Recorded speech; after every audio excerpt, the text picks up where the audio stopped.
All right. Overall, I'm not too mad about tonight. It was pretty disappointing in some moments, and I think we can be pretty critical of certain things, but, I appreciate that I saw just overall a very clear, better effort by the team defensively for at least a portion of this game, okay? I know this is like small victories and like moral victories don't matter at all, and this is still an L at the end of the day, but considering the circumstances, there's a lot of injuries going on with this Bulls squad that I'm very aware of. 7 guys are now out with Kevin Huerter getting injured. And we saw, I think, from like the second quarter through until the first 6 minutes of the third quarter, I was like, hey, this is what I want to see. Like, we're seeing active hands. We're seeing guys actually trying harder on a defensive end. We're not just giving up a layup on like the first drive attempt from the opposing team. I'm like, hey, this is what we need, man. I that's all I'm asking for. It's just that I need to see that sort of effort, man. That's all I'm looking for. I thought even a bit of the first quarter had a little bit of it. It wasn't really the best first quarter though by the Bulls. They ended up fouling a little bit too much, and then the defense definitely fell apart as the quarter went on in that first quarter. But I thought the second quarter and the start of the third quarter was pretty all right. It's just really unfortunate then that the Bulls backed up like arguably those like 18 minutes of like maybe decent to okay-ish defense by going on an absolute collapse of their defense, and they gave up 9 offensive rebounds in the second half alone. They only gave up 3 offensive rebounds in the first half, and then they couldn't get a freaking board in the second half, and we saw the Magic end up getting 4 offensive rebounds like the last 2 minutes of this game. And it really frustrates me to see that, because I'm just like, hey, you know what? I think this is arguably your best defensive effort of the night. And then, you don't finish a quarter strong, and you let the Magic, who were down by 15 in the quarter, to end up tying it. And then you give up a 40-point quarter to end it, which is just like, man, you were able to keep the Magic to under 30 points in the first 2 quarters, but at least this quarter was like pretty all right. And then this happens. I'm just like, well, we're the same old team anyway, so it wasn't too shocking to see that. It's just overall disappointing, and it's just disappointing just to see like someone like Vucevic, who I'm just like, you called out the team, and I feel like he's not giving enough effort, honestly. The entire team didn't give enough effort at the end of this game, obviously, but it's just like, come on, Vuce. Guys are injured, though. I'm aware that guys have to play a lot of minutes or extended minutes in certain stints, so we live, I guess. But overall, I think this is like an all-right game from this Bulls squad. It was like pretty much what I was kind of hoping for in that second quarter just from this team. Like, hey, man, I'm not expecting to win this game, but you need to try to fight and try to actually show me some defensive effort. And we saw that, I think, in the second quarter into the start of the third quarter, which was good to see. I thought Buzelis, Ayo, and Trey Jones all had really solid games today. Giddey had a horrific first half, and then the second half, I appreciate the scoring. He definitely upped that, but he still had 3 bad turnovers in this one. But, I appreciate him getting the scoring effort going, because 4 points in the first half is just unacceptable from him.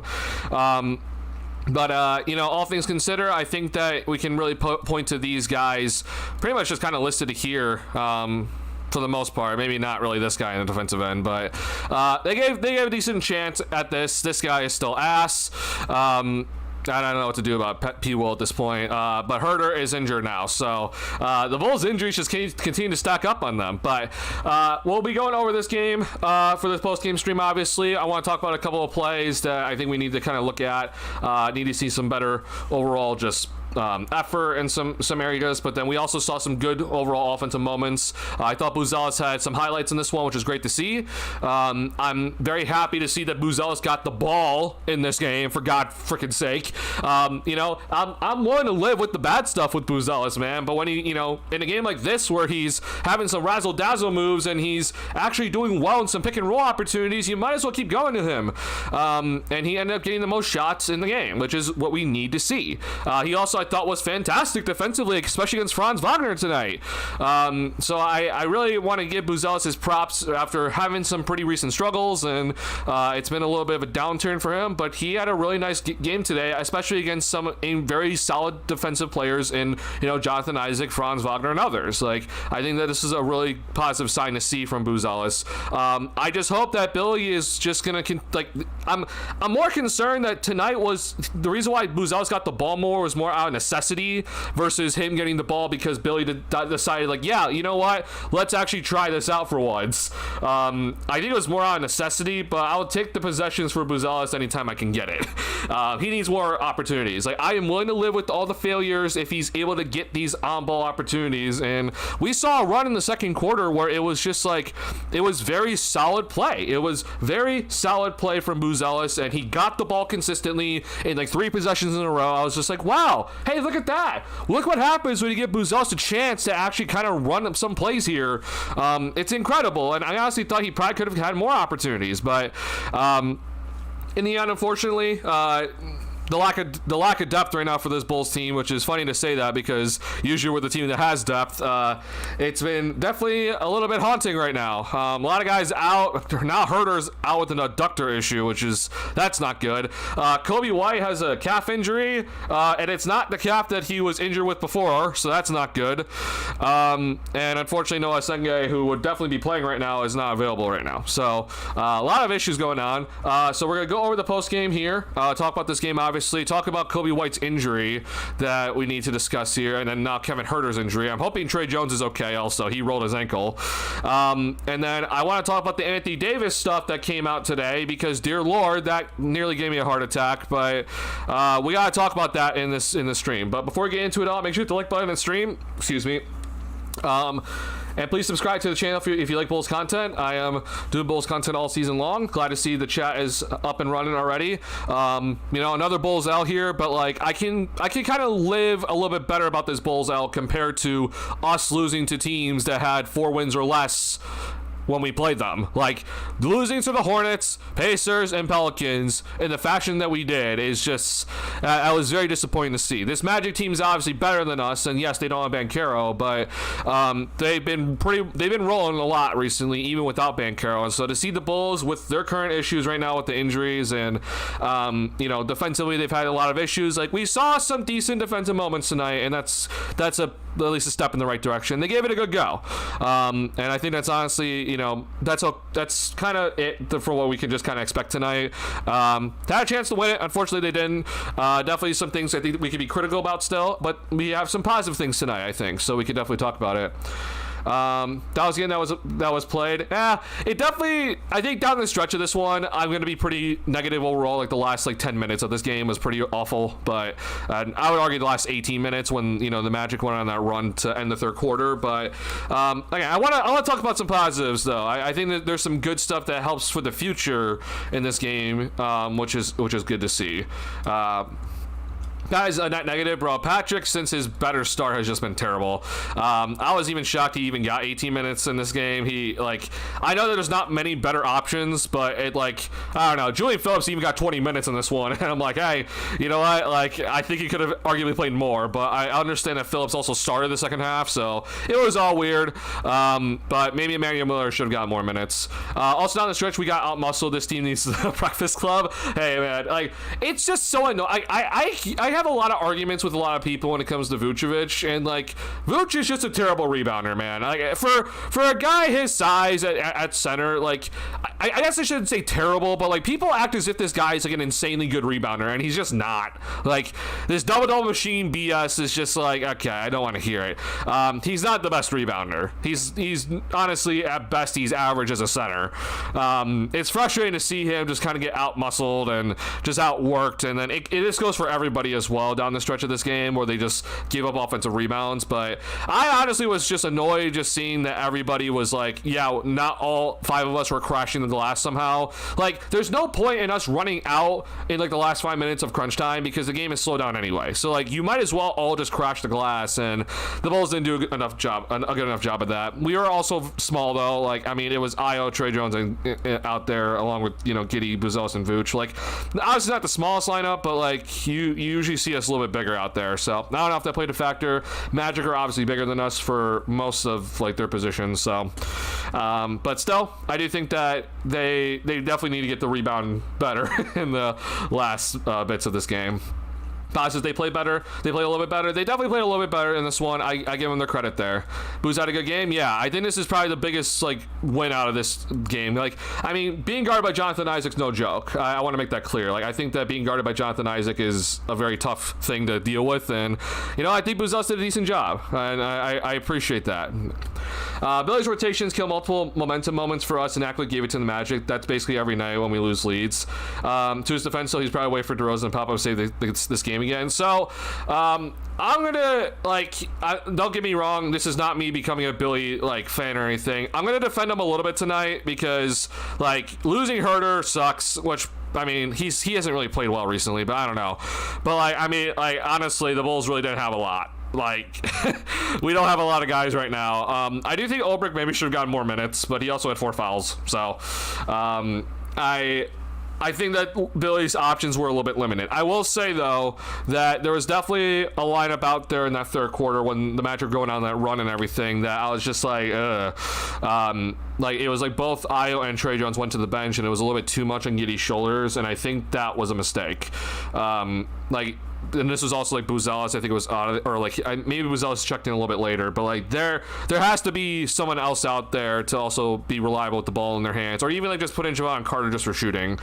We didn't see Javon Carter in the second half, so I do think that you could be a little bit critical of it, but I'm also just aware of what Billy's working with tonight, and I'm gonna be a little bit lenient on him. The only thing I will say is this: I don't think this guy deserved that many minutes. I'm sorry, Pat, but God, man, he pisses me off a lot right now. Recently, I don't understand some of his shot selections. The only shots he made tonight were from 3-point range, and yet he decided to take 3 inside the arc. Why? He took a stupid spin around mid range floater that was just what are you doing? Yeah, I don't know. I think Phillips maybe could have got more minutes, but. At the end of the day, it's hard to be too critical of him, but I think we have the right to be critical of Donovan right now. I feel given how big Magic was, even with limited options for the Bulls, you need to have more size out there for bench unit time. Probably, yeah. I can understand this sentiment. That you probably need to add a little bit more size. Because unfortunately, Ulbrich is undersized as a big. I was honestly kind of shocked that we didn't see Trenton Flowers in this game because once Herter went down, I was like, oh god, I don't know who else is going to play, but maybe he could have given you some size, but I'm not too aware of what Flowers is going to really bring. He does offer some rebounding though. Black had a hell of a game. Always wanted Black. Black is really turning into a fun player, and he had a really, really good game, man. He's honestly turning into something pretty solid. So that's fun to see. But Dodze also had an insane game against us, in terms of defensive wise, and sucks for him that he got injured. But he was having an insane game. Worst is probably turnover, especially Giddey, but the rest of the game was good, and lots of major open shots got missed for the assist turnover rate. Let me be clear about this Giddey performance, though. The first half from Giddey was atrocious. I'm sorry, man, but not taking shots to me is a problem. So a lot of people don't really put that in their category, but for me, it's an issue. I'll give him some props defensively in that first half. I think he actually did a pretty decent job with his hands. But I can't have you going into halftime with more turnovers than points. That just isn't gonna work. Okay. So I unfortunately I give Giddey that first half is just an absolute F grade. Maybe I should say D grade for his better defense, but it's just that can't happen, man. I'm sorry. You're the main ball handler. I understand that you probably got benched in the second quarter because you failed to box out Desmond Bane off of a free throw miss, and Donovan called a timeout right after, and you weren't in the game after that. So okay, a little bit less minutes than usual. He only played 14 minutes in the first half, but he's got to score. The second half was very solid with his scoring, but he still had 3 turnovers in the second half, and many of them were just bad turnovers. So this is definitely not that good of a game from Giddey overall. The scoring made up for his overall really bad passes tonight that need to get better, and he made up for his lack of scoring in the first half. The rebounds and assists are always there. I'm not too shocked by that, but it's just got to be better from 48 minutes purpose from Giddey. It can't be just 24 minutes from him. Now, I was really annoyed with how he was playing that first half. He just wasn't looking to shoot for some reason. So, I appreciate what he did in the second half. He did a good job with the scoring. Turnovers still gotta get cut down, man. Like, the 8 turnovers from one player is insane. Especially for a guy that isn't really shooting that much. Like, he barely looked to score in the first half, and somehow he had 8 turnovers.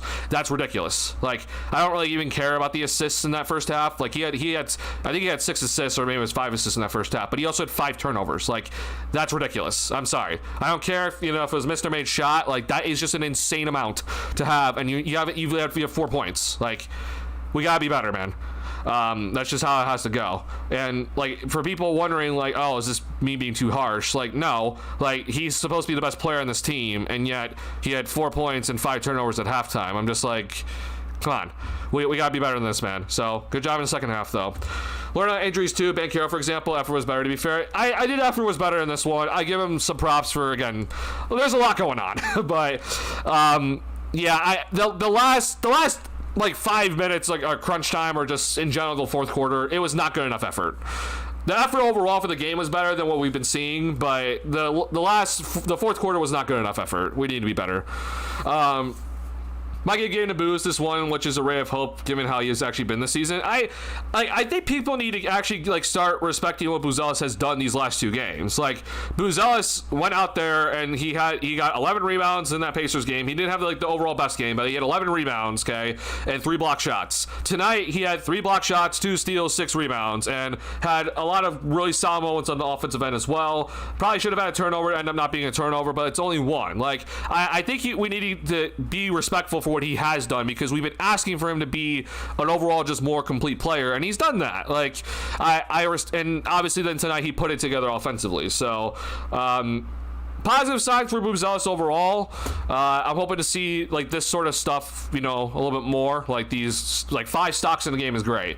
And he had a lot of impressive blocks tonight, in my opinion. And so yeah, I think he probably deserves player of the game, honestly. And he did a pretty solid job with everything. So hoping to see this just continue. It was a good sign to see him like take a good start and make it into a quality game, right?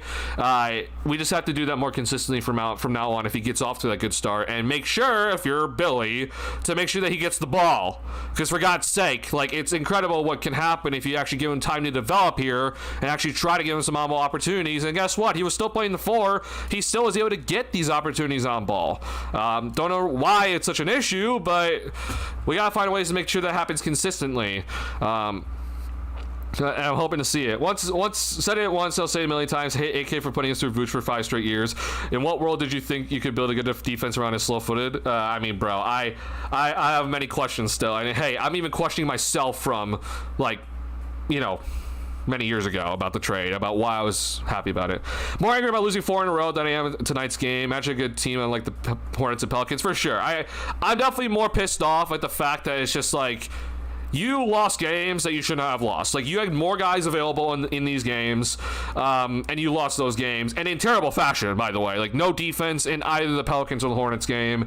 And then the Pacers game, you also probably should have won, but you just completely did like, I think even the Pacers game was bad defense, but the Pacers just can't make shots. But you let them hang around, and you end up losing that one too. So you shouldn't have lost those games. And so now this loss is, makes this all look worse, because you've lost 3 games you probably shouldn't have. And the effort just wasn't good in those games. Tonight definitely, like, hey, Magic are better. Like, you're missing a lot of guys. I get it. But, yeah, it's definitely just like, man, you've lost 4 in a row when you probably shouldn't have lost 4 in a row right now. You had so much pressure on your guards. So then back there, oh, don't get me wrong, man. But it's everybody. Like, Vucevic is not the only reason why this defense is terrible, but like, it's everybody defensively, collectively. It's just been bad on the point of attack.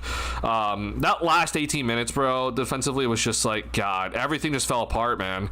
The point of attack defense just completely fell apart. The Magic finally started to drive, and the Bulls just seemed to not know what to do against it, which really sucked. So it's really frustrating. But I'm hoping to see, like, we saw some good defensive effort in that second quarter, man. So, like, give me that effort more in the next game against the Brooklyn Nets, which I don't have much faith in you against that team right now, but just give me some better effort, man.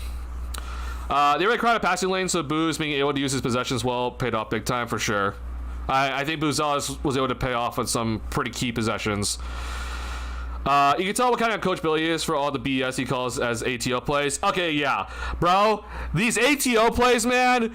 This is definitely a criticism of Billy for sure. The turnovers the Bulls had, like, you can maybe blame the players a little bit, but holy shit, man, like some of these ATO plays, like, they're calling out on the, like on the broadcast. It's just like, like it's what it must be like horrendous as a coach to see you call a timeout and then you see the team turn it over immediately, and it's just like, I think that some of these plays were pretty bad, and it was just like nothing was really going in these possessions, and therefore it led to a turnover, and yet we're blaming the players. So. 1, Booz, 2, Trey, and a gap before Giddey 3. Also happy to put Io even third. I think Io deserves it over Giddey, honestly. I don't. The 8 turnovers is killing me from Giddey, man. Vooch played better, but down the stretch, not great. Vooch down the stretch was awful. Yeah, he was not good down the stretch. By the way, no, it's not the reason we lose, but it feels like the refs hate us every game. No wonder Bate had the balls to hopefully troll us. So I still think that I'll give you guys this when it comes to our lack of foul calls for us for our, when we're trying to draw fouls and everything. I do think that the Bulls are getting a little bit screwed on that. Okay, like I do think that I saw Buzelis drive once and I thought he got hacked. I thought there was moments even with Giddey that he probably should have more free throws tonight. But I think on the other end of the floor, man, like I think a lot of those are just terrible fouls by us. I mean that in a sense that we're just fouling. Like we're just fouling. We're not playing defense. We're just fouling. Like I would argue that on the other end of the floor, when it comes to our, when we commit fouls, I think it's a lot of it's just on us. Like I think this Bulls team is just so bad defensively that we resort to fouling instead of actually trying to play some defense. Sure, there might be a few calls here and there that are just like questionable, but when it comes to the stacked amount of free throws that teams are taking against us, I don't think that's a coincidence at all. I think that's just yeah, you just suck defensively. I don't think it's the refs are just hating on us or anything like that. I really do think that it's we are just bad defensively. Now, do I think the Bulls should have had more than 22 free throws tonight? Yeah, I do. But in terms of the Magic free throws, I really honestly didn't have too much of an issue for the fouls being called against us. That's just my opinion. It's probably just because I hate the defense so much right now from this Bulls team. But, I thought Suggs, if you're honestly wondering, Suggs got called for a foul against Trey Jones in the fourth quarter tonight, and I was just like, that's probably not a foul on Suggs. They just called it. I thought Io's free throws here, I thought this wasn't a foul either, but they gave that to us. But it's probably me being more hypercritical on my own team than, maybe an observer that doesn't always watch the Bulls might disagree with me on. But, I think that we're not really being too trolled that hard, honestly. Paul for Real Madrid or Shanghai Sharks? Yeah, honestly, send Patrick to the sun. Booz got ball not by Billy design, but more by Magic forcing the ball there. So no props to Billy for that for me. So I think I'll give Billy some props for there was one ATO that it was very specifically a play drawn up for Buzelis. I'll give Billy props there. Again, last compliment ever for Billy Donovan on his channel. I do agree though that I think the Magic were sort of forcing the ball to Buzelis in certain moments, but I also thought that the Magic were just they definitely were really heavily starting to guard Dosunmu in certain moments after he made all those threes, and it kind of just ended up the ball being in Buzelis' hands. Also then Billy, I will say this, Billy did start to take the ball away from Giddey's hands a little bit in the second half after Giddey's 7th turnover or whatever it was. I think that was also a little bit of it too, which is fine. Bench was non-existent. I mean, the bench is basically non-existent though. We don't really have a lot of guys right now. No Kobe, no Okoro, no Jalen Smith, no DT, no Asenge obviously, and then no Collins obviously. Trey Jones did a really good job tonight. He did everything that we could have asked for. Played extended minutes and everything. I do think that this guy needs to be better though. I'm sorry, this guy just has to be better. Good job by Phillips tonight. He did a good job.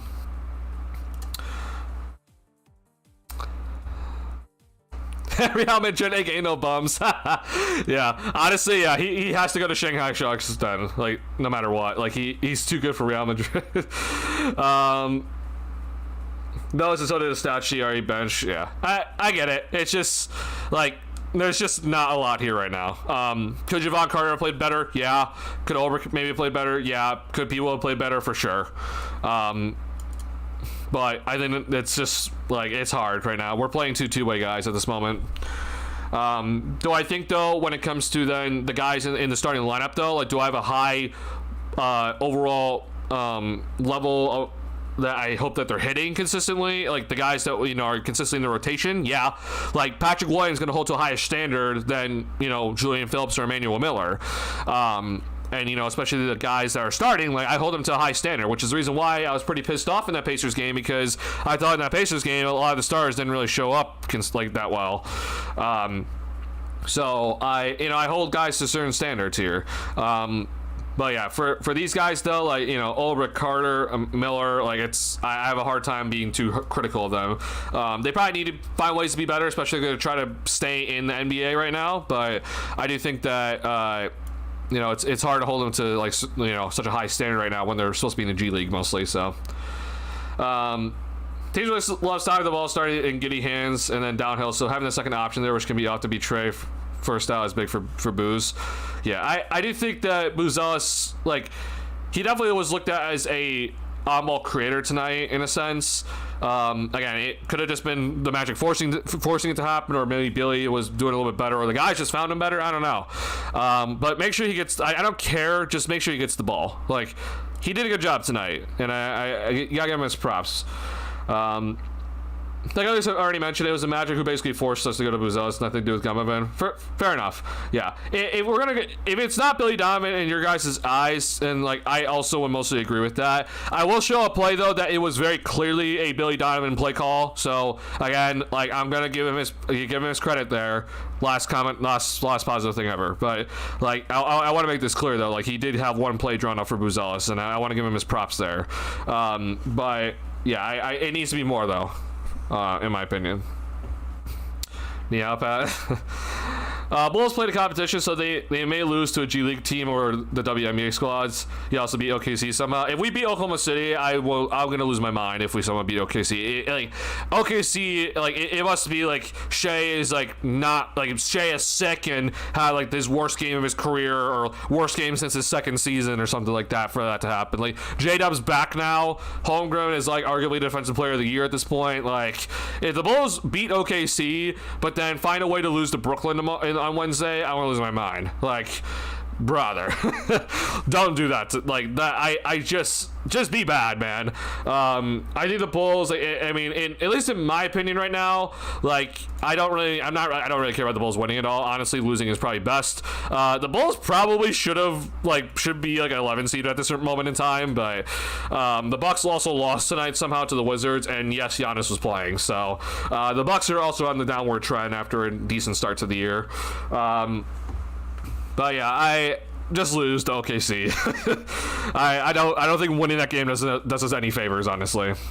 Montes had finally a good game. That was really the only bright spot. I think that you could argue that Trey Jones was a pretty good bright spot as well, and then Io, especially in the first half. But yeah, Giddey in the second half in terms of his scoring. But other than that, I can understand that there's not much out of this game. Like the defense in the last 18 minutes of this game, guys, it was just so bad. that was really bad to watch.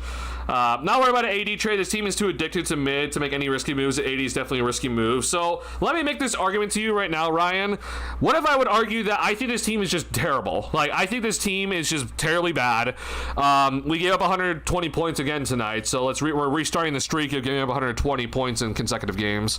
I'm going to go ahead and just say we're going to give up 120 points to Brooklyn because they're a team that doesn't really play much defense, but they have scores on offense. So I'm going to go ahead and say we give up 120 to Brooklyn.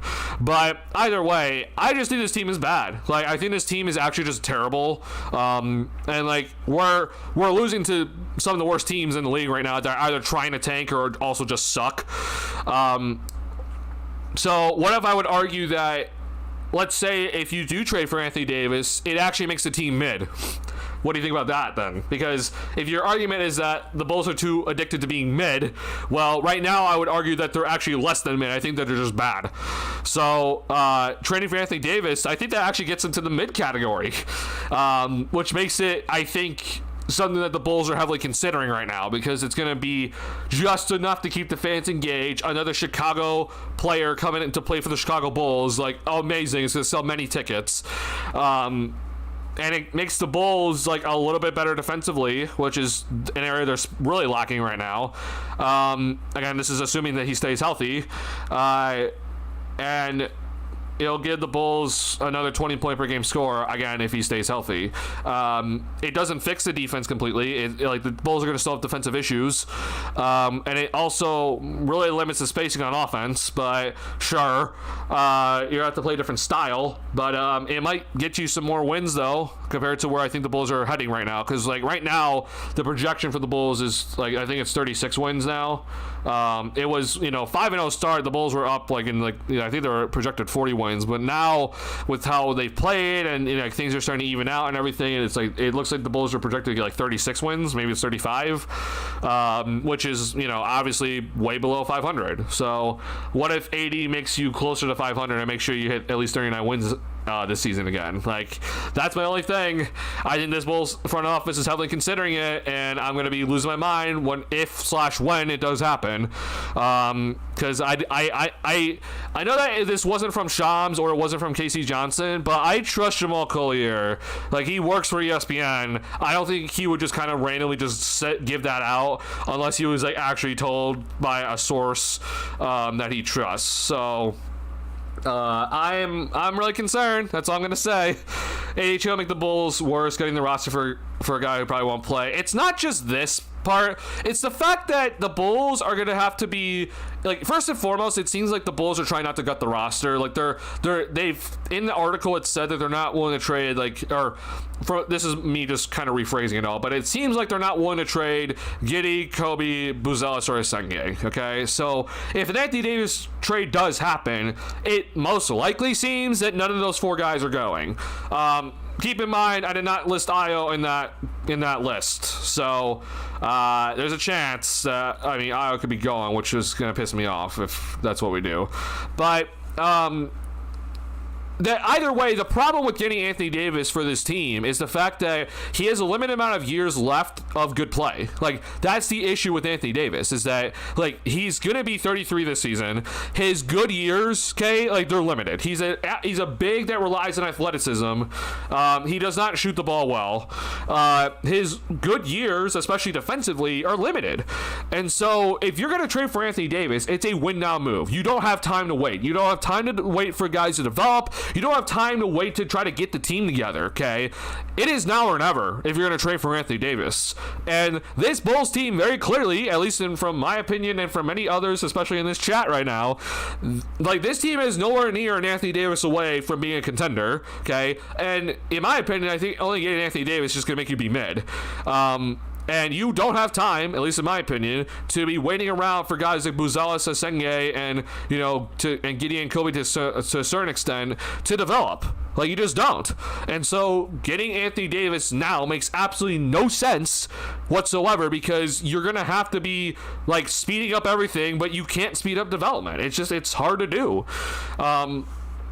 And then the Bulls are going to probably be sacrificing long-term assets to try to get the team to be better, when I already think this team is lacking in terms of young talent anyway. So I just, like, the Anthony Davis idea is just, like, this front office has said that they don't want to skip steps. I would already argue that they've already skipped steps, but going after Anthony Davis, even if you don't give up like Giddey, Kobe, or Asenge, or Buzelis, okay? Let's say the trade is like Zach Collins, Kevin Huerter, Javon Carter, and the Portland first-round pick. Like, I know a lot of people are saying that would be worth it, but for me, I'm just like, it makes no sense. Like, go and trade those guys in that package for something else, please, because putting Anthony Davis on this roster puts a timer on this roster, because you have to find a way to win with him, and I don't think this Bulls team's ready to win. Like, he's not going to be the one guy to fix like everything defensively. You can put Rudy Gobert on this roster, and I still don't think this team's going to be like the best, like, a top 10 in terms of paint defense. Like, I just don't.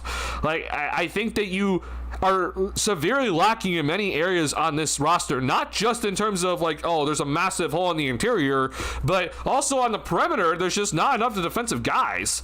And so you're going to just suddenly be like, yeah, AD's going to fix it all. And oh, by the way, he doesn't want to play center. Like, you're most likely going to keep Nikola Vucevic around because he doesn't want to play center. And you're going to be starting Vucevic and Anthony Davis. Like, I don't know, man. I have a lot of issues with that sort of idea. And I, like, yeah, you might not be giving up really that much. Like, you know, Herter and Collins are probably two guys that you're probably looking to just let go in free agency anyway. But you're then sacrificing all this cap space that you could potentially have here just to get Anthony Davis on this team when they're not ready for an Anthony Davis to try to win. So I just, it's not just the fact that he probably won't play. Like, this dude is just so injury prone. Like, he got injured again today, by the way. And I'm just like, oh god, like, I'm gonna lose my mind if this actually does happen. But like, it's just also just the timing of it all and his age. Like, this is a guy with his game that relies on athleticism. Like, I just have no faith, man. It just won't work. The only something impact for trade need to come off was Rip. Yeah. I just, like, I understand with Billy, there's just a lack of options, but we'll be critical still, yeah. While we had 4 people standing still watching Io after he picked up the dribble, something I'm still trying to figure out. But Vucevic in the last minute of Vucevic is pissing me off. We're gonna watch like the last minute and just like criticize the fuck out of Vuce, because that was also like when Io was stuck. Like, that was also Vuce's fault because Vuce wasn't moving. Like, he could see his man at the perimeter, and Vuce wasn't trying to get the ball at all. He's the biggest target, and he's just like standing there. I'm like, dear Lord, guys. Cut a long story short, trade anyone for anything except Io, Montes, and Giddey. Here's my argument. I'm honestly looking to trade Giddey if I was the Bulls. Like, it won't happen, obviously, but like, and I know a lot of people, like, even when they hear like, oh, let's like fully decide to reset here, like, I know a lot of people would still even keep Giddey, but for me, I'm just like, I think that there's a world right now where you can maybe get 2 first-round picks for Giddey. And like, you know, I appreciate what he's become. Like, he's very clearly become a better player than I ever thought he would ever become. But I think that if there's a time to maybe trade him, it's like arguably now. Like, you might actually get some decent value for him. So you just keep Buzelis and Asenge, and then like, and this is even me saying that like I would trade Io. Like, I love Io to death, but like I'm even saying that you would probably even trade Io in this sort of instance. But you know, if you think Io is maybe your starting shooting guard in the future, then that's a different story. But like, I'm more so just like, the reason why I'd be saying I'd argue to trade Giddey is just because I just despise this backcourt, man. Like, Kobe and Giddey together, like, I know what you're saying, it's just like, well, just trade Kobe instead. But I'm like, well, I don't think Kobe's gonna give us much in return right now. And like, look, man, I appreciate what Giddey's done, but I also don't really think he's gonna be the main ball handler of the future. He just isn't good enough with the ball in his hands to be, you know, the main ball handler.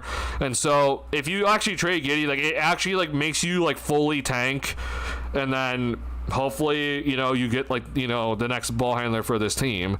I'm very much aware there's a bit of a risk to it and all, and like everyone, I know a lot of people are like, oh no, you should probably keep Giddey if you're going to be like full out rebuilding and everything, but I was actually making an argument that like, I think he's played well enough that maybe some team might actually want him, and just go ahead and just send him out now and make sure then that your next backcourt aren't going to be 2 defensive liabilities out there. You know, Kobe's definitely a major detriment defensively, and then with Giddey, it's been, you know, a little bit up and down this season. He started out a lot better than beforehand, but recently it's been pretty awful. Tonight was all right though. But I mean, like, you know, the games leading up to this, like that Miami game is going to stick out to me, where Giddey just was doing nothing defensively, and it would piss me off. The Charlotte game was also bad by him. So I just kind of want to just restart the defensive foundation of this team. And like, again, you keep Buzelis, you keep Asenge, maybe keep this guy if you want to, but I'm honestly even advocating to trade him. But you know, that's just my plan at the end of the day. Suggs plays so physical, for sure. I mean, but you should expect that if you're the Bulls. I think Billy took Giddey off after a null call on Suggs, especially Giddey turning during a turnover pass, then later physical train several times. Maybe, yeah, but again, Suggs is very solid defensively. If you're not aware of it, like, I don't know, people are just like, I feel like the Bulls always get surprised by what Jalen Suggs can do, and I'm just like, why? Like, Suggs is a very good defender. If you're not aware of that by now, if you're the Bulls, then there's something wrong with their scouting team. People playing too confident. I don't know if it's too confident or if it's just being stupid. Like, is it just too much confidence, or is it just terrible decision making? Injuries are never an excuse, but they sure as shit didn't help. Oh yeah, for sure. Injuries are never an excuse. Like, I'm never gonna excuse this team for injuries, especially when you have a starting lineup out there that is they're very clearly starting caliber players. Like, the Bulls started Herter, Buzelis, Vucevic, Dosunmu, and Giddey tonight. Like, those are all starter caliber players. Okay, like if you had that starting, like, I don't, and you also had Trey Jones off the bench tonight. Like, you don't really have an excuse. But I am just aware of just that there was a lot of injuries tonight, and Herter also got injured. So you're basically down to just 5 starters then, if you're not counting Pete Will. So or 5 playable players maybe. But still, yeah, no excuse. Like, the Detroit Pistons had none of their starters playing against us, and guys that are on 2-way contracts starting against us, and they want to beat us. So, like I said, no excuses whatsoever. I want to make that clear. There's no excuses. Yeah. People, if you get the ball and not open, just pass. Don't try to be a hero. Yeah, Patrick, like, we need to do anything possible to get to Patrick Lee Williams, for God's sake, okay? Like, for God's sake, man, I don't know what's going to take from Billy and the coaching staff. If they need to just drill into Patrick's head.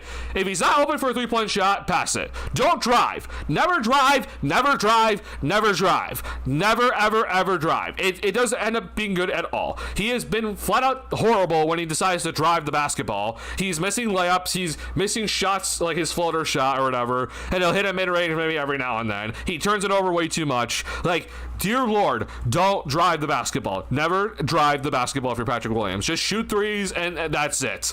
And cut to the basket every now and then, and hope, like, or you should probably cut more. I know you won't do it, but, like, just cut to the basket more, and ideally get your shots there. If you have to put the ball on the floor, I get scared. Patrick, even if just like a one dribble, like, kind of like rhythm dribble for him on a jump shot, I get nervous with him. Like, I never want to see the ball on the floor when he has the ball in his hands. Just like, don't dribble the basketball, please. We've been lenient with Billy for half a decade, no more. He doesn't deserve it. I agree though. Like, I'm not gonna be lenient about this loss. Let me be clear. Like, this is still, like, yeah, Billy, you probably should have this team better defensively in the second half. Like, could have been calling a little bit better of a game down the stretch of this one. And you probably, even with your limited options, could have probably been better. Like, I'm not being like that lenient with them. I just want to make this clear that, like, if we're kind of questioning certain decisions, I'm just like, well, like, there's like Herter's injured. Like, there's a lot of guys out. I want to just make that clear. It's not an excuse for the L tonight. Like, again, the Bulls lost to the Detroit Pistons G League team. You don't get an excuse for like of like, oh, you lost tonight because of so many guys out. Like, no, you had enough guys playing tonight to win this game. I'm just saying that, like, like, there's definitely some moments of just unexpectedness, and Billy probably had some just like, God, man, like, no Herter, etc., etc. So I'm gonna offer some leniency of just like, yeah, like, no Herter really does suck. However, do I think that he could have been better with his second unit players when he decided to put them in and not put them in? For sure. Could he have had a better overall rotation with the certain players available? Yes. Could Patrick Williams have been given less minutes? Yes. Like, these are all things that he definitely should have done tonight, and he should be absolutely criticized for tonight. Yeah. Flowers could have been worth the size risk. I think Flowers could have definitely been put in. I was kind of shocked he didn't get a chance tonight. I don't know what Trenton Flowers is doing in the G League so far this season, but like, I've seen some like good stuff from him. Like, I'm not expecting anything great, when he's up here. But just try him out. Like, I feel like the Bulls have nothing to lose at this point. God damn, what the? Yeah, are we in the regular season? What is it? Is this still preseason? Why is there no? I don't. There's no stats for Trenton Flowers, I guess, for the G. Oh wait, is it? I don't know. I don't know if this is this year, because like this says that there's no stats, and like you can go to every single one. Like it just says that there's nothing. So I don't know. I honestly don't know what he's done. I think this is this year's stats, but I could be wrong. Maybe this stat. Okay, here it is. Yeah. Okay. So 12 points. 4 rebounds. Like, I mean, he shoots 40% from 3 on limited attempts, but yeah, I would have tried it. He's 6'9". Like, I knew he had the size for it. You might as well try. One wouldn't have minded. Feel bad for folks like you, Hayes, and Peck, who have to analyze this when it's mostly the same old song with this team. So like, I think that it is definitely, like, for the rest of the season, we're gonna be seeing a lot of the same old song. However, like, it's I still think that watching every game, at least for me, is still important, and seeing Buzelis play like this is important, right? And knowing that the Bulls are not going to follow my plan of what I think that they should do, I think that watching these guys go out and play, and watching, you know, Giddey try to get better and Kobe try to get better and all these guys get better is important. Is it going to be the same old song where there's lack of defense, the Bulls' offense is like pretty decent, and we pass the ball, play fast, and, you know, we end up losing the game? Like, yeah, I think we're going to get a lot of that. But, you know, for me, there's still the game within the game. And there's certain things that I'm always watching for within the game. And I think that's always important too. Like, you know, if I didn't watch the game tonight, I wouldn't have seen, like, the actual, like, decent defensive effort in the second quarter. And then I also wouldn't have seen Vucevic being an absolute, just a dog shit teammate and not trying in the last minute of this game. You know, a lot of people might just be looking at the box score and just being like, wow, Vucevic had, you know, another double-double, efficient double-double, 20 points, 11 rebounds, and 69% shooting. Man, what a great game from Vucevic. And I'm just like, no, this was not a good game for Vucevic, especially in that second half. Like, what are you talking about? Like, Vucevic's effort was awful. He picked up some fouls he didn't need to pick up, and his defensive effort was not good enough. Like, you know, I understand that there's a lot going on with this team that's just like, oh, it's gonna be the same old song. Like, there's just not much to really watch for right now, especially with how bad we've been recently. But hey, man, like, I'm not telling you to be a Bulls fan. Like, I'm definitely not saying to. I'm not telling you to be that. I'm not saying that you're required to watch every game here. But I might even start doing the motto, especially if it gets really bad soon here, that like. I'll steer from Sox Machine, who do a great job. Josh Nelson and Jim Margulis do a good job of this, but they basically have the motto for Sox Machine is that we watch so you guys don't have to. And you know, if it ends up getting that bad, then, you know, I'll be saying that, I'll be stealing that motto and saying it to all you guys. But look, man, like, I'm gonna be diehard for life. I will say this though, for sure, about this specific thing I'm about to say. If it does start to get really bad, where the Bulls start to lose, which is, you know, in my opinion, it's a good thing if they decide to do that, because again, I don't like this core. We need to add a good young prospect to this core, and ideally, you have the best lottery odds to do that. But if it does start to get like really, really bad, these post-game streams are definitely going to not be like 2 hours long every time. Like, I enjoy the fuck out of streaming. Like, don't get me wrong. I enjoy the living, like, I enjoy every bit about streaming and everything about it. It's like, it's a great time. However, I also am very much aware that if the team is absolute dog shit, that not a lot of people are going to come in, not a lot of people even want to talk about it, because it's just like, man, like, this just overall sucks. So, you know, I definitely understand that sentiment, where it's just like, okay, like, if we start to like really lose, like, it's gonna be this, like, not just the same old song, but like, it's gonna be absolutely depressing. And I get it. I'll still be here, don't get me wrong. I'm still gonna be here. I'll still be doing my coverage, and even if people don't show up, I'll still be here. But yeah, I think it's still important to watch these games, even if, like, I know that the current front office and ownership are not as committed as the fans are to this team. And so there's the argument of like, well, why should I be committed to this team when I know that the front office and the ownership is not committed to being a good front office and good owner at all? Like, why should I commit to them? And yeah, you have a valid question. So, like I said in a lot of these recent streams, because it's been such a rough stretch for the Bulls, that I'm just like, look, man, I'm not here to tell you to be a Bulls fan. I'm not here to convince you or persuade you to ever be a Bulls fan or continue to watch these games, okay? But what I am here for is to talk about what happened in each game and to talk about certain things and to talk about development, criticize the fuck out of Billy Donovan, criticize players, criticize the front office and everything.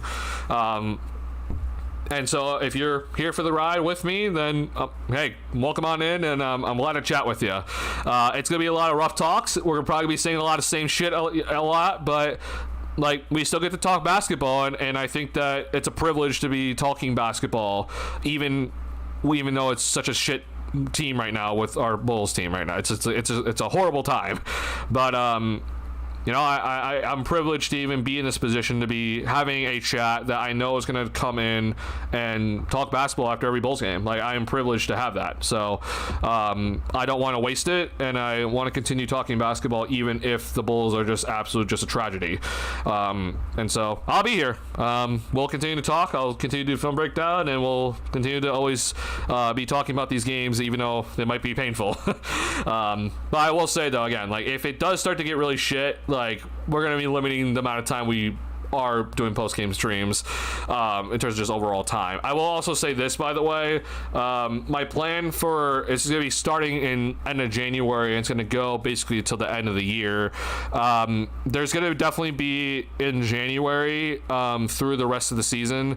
There's definitely be less streams. It's basically just kind of something out of my control. So there's going to be less streams during that time. I'm still in school, if you're wondering. So this is something that I just unfortunately can't control, and there's a day that in the middle of the week that there's a class I have to take, and it's just like I won't be here on a certain day. So there's a Bulls game that day, like there's just no way I'm gonna be able to watch it, so no post-game streams. So if you want less of me, you'll get less of me in the second half of the season. But meanwhile, though, I'm still here right now, so I have the time to still be doing this pretty much every game right now. So I'm going to be doing as much as I can before things have to change. But still, though, I'll be, even with the less overall streams in the second half of the season, I'll still be doing as much coverage as I can with this team. I'm also having an audio watching the next game, which is Suns Lakers. Yeah, you're doing the right thing. I want to watch this game, which honestly I'm shocked the Suns are even up right now, but it's on Peacock, so go watch it if you can. Jazz Rockets, way funner to watch. Surely Jazz up. That is honestly insane to see this. Like the Jazz have just they have these weird games. Durant's back, by the way, so it's not like they're missing Durant. Markkanen's having a nice game, so yeah, this is fun. This guy needs to be investigated for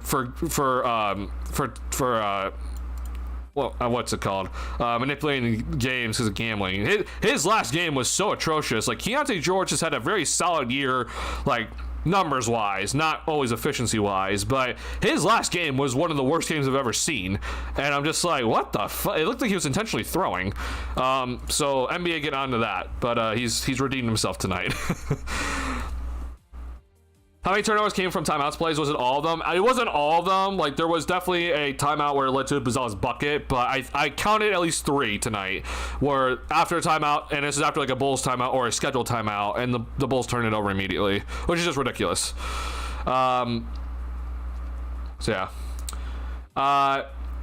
Booze kept Bulls in the game, but for 5 months I figured the game was lost. Was the booze push? I mean, you could argue that, but I would also argue that there's other moments where I was just like, yeah, I mean, Vooch could have scored here, Trey Jones could have scored here, so yeah. The Suggs one over the head area was a funny call. Oh, that was on Trey Jones. Yeah, it was bad. I lost my mom and getting got blocked by Black. Josh, brother, when your defender's quick-footed, you know, hustle, your releases, pump fake it, dribble, sidestep, shoot. Yeah, I think Giddy definitely had moments where he could have decided to just shoot the ball, and like, hey, if he misses it, it's okay. Like, but yeah, he needed to be making those decisions a little bit better tonight. Actually, being a Bulls fan for decades, AD makes absolute sense. He's declining big name with only 2 years left on his contract. He's perfect for ownership and front office to milk fans with false hope. Yeah, I would actually argue, honestly, that AD is like the perfect guy for this front office to go after, and it's going to suck if/when it does happen. AD cannot be a good trade for the Bulls. AD makes the Bulls like a 6 seed if healthy. I would even argue that they're not even a 6 seed. And that's even in this bad Eastern Conference this season. Like, I would even argue that they're not even a 6 seed because Atlanta and Toronto, they're better than I thought that they were. And, like, I honestly just, like, I think that this, like, especially with Toronto being, also Miami. I forgot about Miami. Like, I don't even think that getting AD would make them even a 6 seed. I think it gets them to here, but like, I would argue that they're not even a 6 seed with Anthony Davis. Like, that's how bad I think this defense is right now. Most likely, you just consider it's worth noting. Nothing, yeah. So many players I would rather use a pick for than AD, even if you're going to win now or going existing players in the league. Right, like, if the Bulls are actually going to decide just to trade, like, expirings and, you know, the Portland pick or their, you know, like a future 2028 pick or whatever, like, there's just so many other options. Like, there's just a billion other things to do, so... Though 80 means no more Vooch, that is a small shift that happened purely to see something different. I just think that AD is going to play next to Vucevic. I think that the trade's going to be Zach Collins, Kevin Huerter, someone else, and the Portland pick or something, and some extra seconds to add on top of it for Anthony Davis. And potentially a first-round pick from the Bulls that is their own, that is going to be like protected in some way, which is ridiculous. Like, the fact they're even considering that is stupid, but... we have to talk about tickets, merch engagement, Ryan stuff, eyes turning into dollar signs. Yeah. The I was safer than Kobe, who gets sent to interviews, seems to be Boo's Giddy Iowa most often. It's hard though just to kind of gauge that, but just because Kobe hasn't played that much. So I understand what you're saying, but I do think that it's a little hard to gauge that. Yeah, because Kobe is very much been injured this season, which is like very bad timing for him because it's the last year of his current deal, soon to be unrestricted free agent. Like, Kobe's got to figure this shit out. I don't know what's going on because like the calf that he's currently injured right now is not the same calf that he was injured at the start of the season. So now his left calf is hurting him when it was his right calf that he strained earlier. So I don't know. I'm like concerned that like Kobe did something different to his training program or something like that, and like it's now coming back to haunt him. But they got to figure this shit out. AD will be so unhappy in Bulls having to play center. Oh, for sure, yeah. Trade Vooch for the great color. Nah, man. God. Yeah, I mean, I'm willing to trade Vooch for anything. Trade for a bag of chips. I'm honestly going to keep Giddey, but the right deal is the right deal. I still think Giddey will improve another step by next season and be continuous fringe all-star player there onwards. But, like, my point is that, like... If you're actually gonna, again, this is just my opinion of like where the Bulls should be heading. If you're really trying to just to be full out, like, okay, we need to just tank a season because of where we're at, and if we can find a way to accumulate any sort of draft capital, like, do it, right? Like, I think Giddey's like arguably one of your best options to get that draft capital, but you know, that's just my opinion at the end of the day. Anyway, about Giddey, you think only because his value is so high at this point? I wouldn't say it's so high. Like, it is still $25 million a year, and that's not cheap these days when it comes to the new CBA.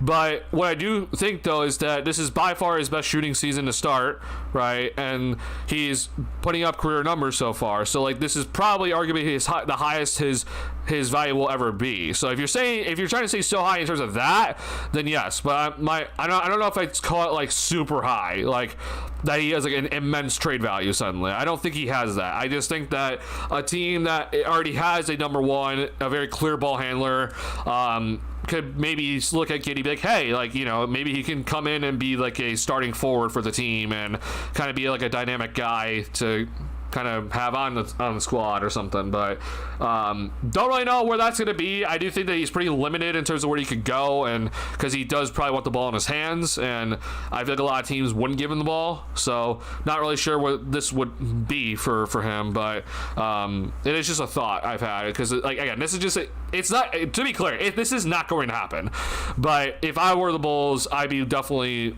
calling around and seeing what Giddey's value is at this moment in time. Because again, I'm just like, I don't like this core. I don't like Kobe and Giddey together. They're too bad defensively. And you know, Buzelis I overall like, but he's gonna have to definitely show me in these next few years that, you know, he's also worth keeping around and worth trying to develop. And I have faith that he will. Like, nights like tonight show the reason why you should keep him. Obviously, he's also 21. Like, there's a difference between him and Giddey right now, which I understand that some people are like, it's just 2 years, but like, to me, it's more so about just that Giddey's in his second contract contract, and Buzelis is in his second year. So there's just that part about it. But yeah, I think that, no one really should be safe, like including Buzelis and Asenge. There's always a price, but if there's two guys to definitely keep if you're going to be deciding to full out rebuild, then like Buzelis should be untouchable, and Asenge should also be near that. But that's just my opinion. Everyone else, though, I feel like you should find a way to go ahead and maybe try to get some value for them. Draft picks are key right now. I think offensively, I'm happy with Giddey even if with two other main players ahead of him. He's going to have to find a way to adjust his game, but if he can find a way to adjust his game to more kind of like what Iowa has done like this season, like just be an insanely good three-point shooter and, find value elsewhere and be much, much more efficient with his game, then I'd be all for it. The problem is, though, it's just that I'm concerned that when Giddey, when Giddey decides to go all more off ball, that like we're not going to see like the same level of points, and then his overall efficiency is already not the best. So I just don't know what sort of value he's going to really give me. But do I think that it can be like something that can be quality impact? Sure. It might take some time, but I do think that he can potentially be an impactful starter off ball. Cherry's value is high, but his contract's crazy good. Won't bring us back enough players, and I don't think any bottom feeding teams will trade us their first round picks. I was more just looking at it as just like, what other teams out here like up top might be willing to look at Giddey. Like, could like the Minnesota Timberwolves be someone that like looks at, which I don't think they have much to offer, but I'm just like, hey, like who knows? The Phoenix Suns, if they're all like, there's no reason for them to really tank.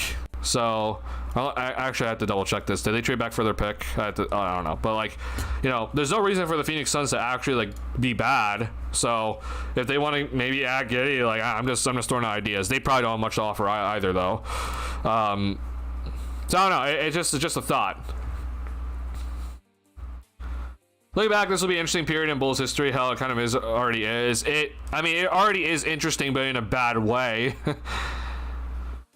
Not a crazy good contract going for. I wouldn't call it crazy good. I still wouldn't call it crazy good. Like if Giddey becomes all-star, then yes, this becomes crazy good. But to me, like, he's not all-star, so I would call it good value.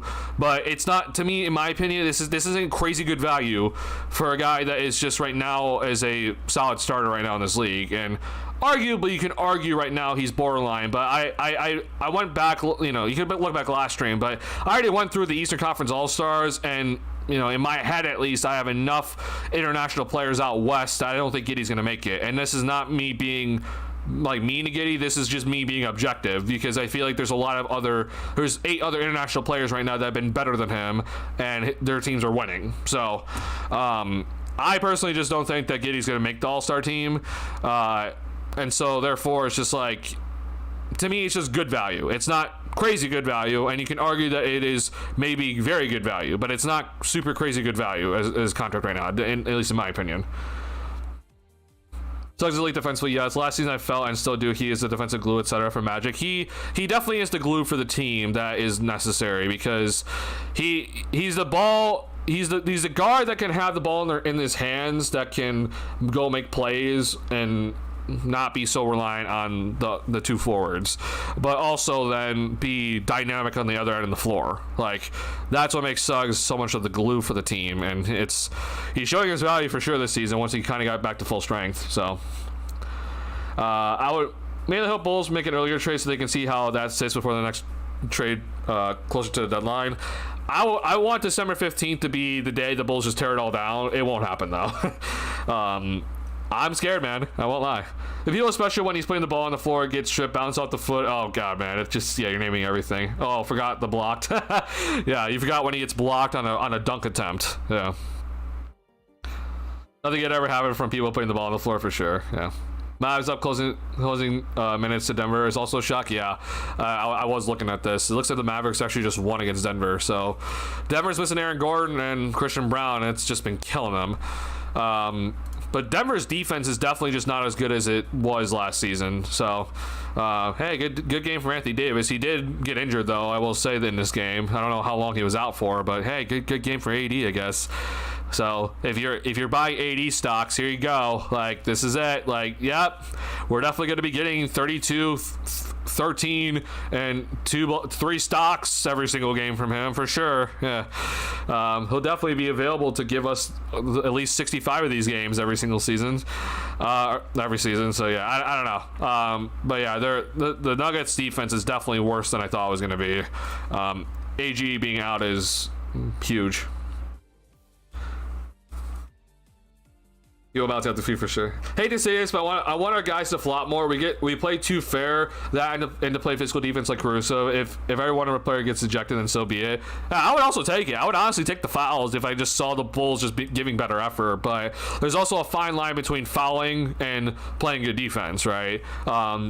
So it's important that you gotta try well and not just be just bad defensively or be hyper aggressive defensively where it just becomes bad defense, right? So I enjoy watching development a lot, but it's a lot more fun when the less vet / older players featured that are just too old to be part of that vision. Sorry, wait. Less vet. Yeah, I agree with you. Yeah, I definitely agree with you. It would be a lot more fun for me right now if Noah Sengun was playing, right? And the Bulls were prioritizing their young guys. I completely agree. Don't get me wrong. I want that. I would very much be more interested in the team, and I would be much more interested in doing more content and everything like that. And the reality again is just we're probably not going to get that, but we're still at least though Buzelis is still starting, Giddey is starting, Kobe is starting, right? So there's still stuff to look at, right? There's still stuff even if we're not exactly prioritizing the young players' development as much as we need to, there's still guys playing, and I think that is important for us to still go and look at. Again, you don't need to watch the game. I'm just telling you that I will continue to be watching games here, even though I don't get paid like Mac Peck, right? I don't get paid like the CHGO people, right? These guys actually get a salary to do this full time, okay? I don't get to do that, and I typically have a longer post-game stream than them. So don't get me wrong. To be clear, if you're wondering any of my motivation, I get paid $1 a stream. So you don't really need to be questioning my motivation. I'm just here to tell you, I'm still here. I'm gonna continue to always be here because I'm just a lunatic that is gonna be all in on Bulls basketball no matter what, and I mean that in a sense of just I'm gonna be a diehard Bulls fan forever. And so even if the Bulls are just doing the most atrocious shit ever and just being a terrible organization, I'm still gonna be covering the team. I definitely probably shouldn't be. I should probably be enjoying the rest of the NBA like how others are, but I'm still gonna be here. Salty Solution, I would like to see us flop more. I can kind of agree with that, especially with the way the officials have been calling games. I can definitely see that. Yeah. Vet just mentors they play maybe off the bench feels better, more akin to Bulls players to Carter, but isn't some elite vet just minutes wise and effort wise? Yeah, if the vets could definitely just get the bench minutes, or if they start and then they don't play many minutes overall, that'd be significantly better. Unfortunately, I know Herder had a great start to the year. I'm sorry you got injured today, but Herder's play recently has been bad. I've not enjoyed the Kevin Herder experience recently. His defense has kind of fallen. He's still finding ways to kind of score, but his 3-point shooting has been so atrocious that I'm just I don't know what to do with him. But that's a guy that I'm I don't need to see him play. I'm sorry, I just don't. I love Trey Jones, but I could also kind of live without him getting so many minutes. And then obviously this guy, dear Lord, we need to just. He's part of the young guys, but Jesus, man, I'm just so tired of him. Nora Powell assassinating the Clippers, great move, dealing him just to make space for Bradley freaking Beal. It's not just that, it's assassinating the Clippers right now, but holy shit, did they fuck that one up? Yeah. Card too ball centric though as a vet to have though when playing. I do hate how much he just looks to shoot, which is definitely annoying. Yeah. We're a support group at this point. We can call ourselves that. Yeah. In 2 years, even Giddey doesn't develop a bit more. The team hasn't become good while he is playing in a lineup that has its featured player. Then I'd trade him. Then as he would be too old.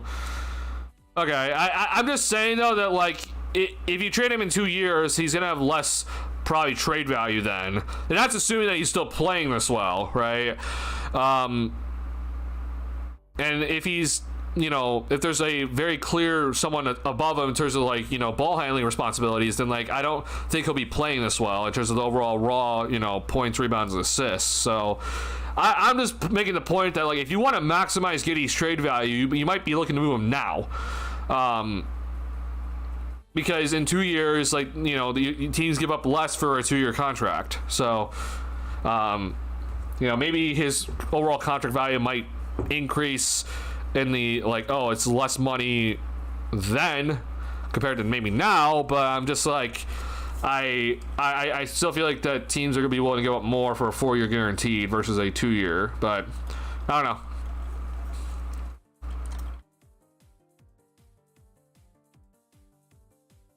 For a prospect team, just as I see Kobe 2.0 for what he offers, etc. Kobe Starks said he needs some more reps to go to booze.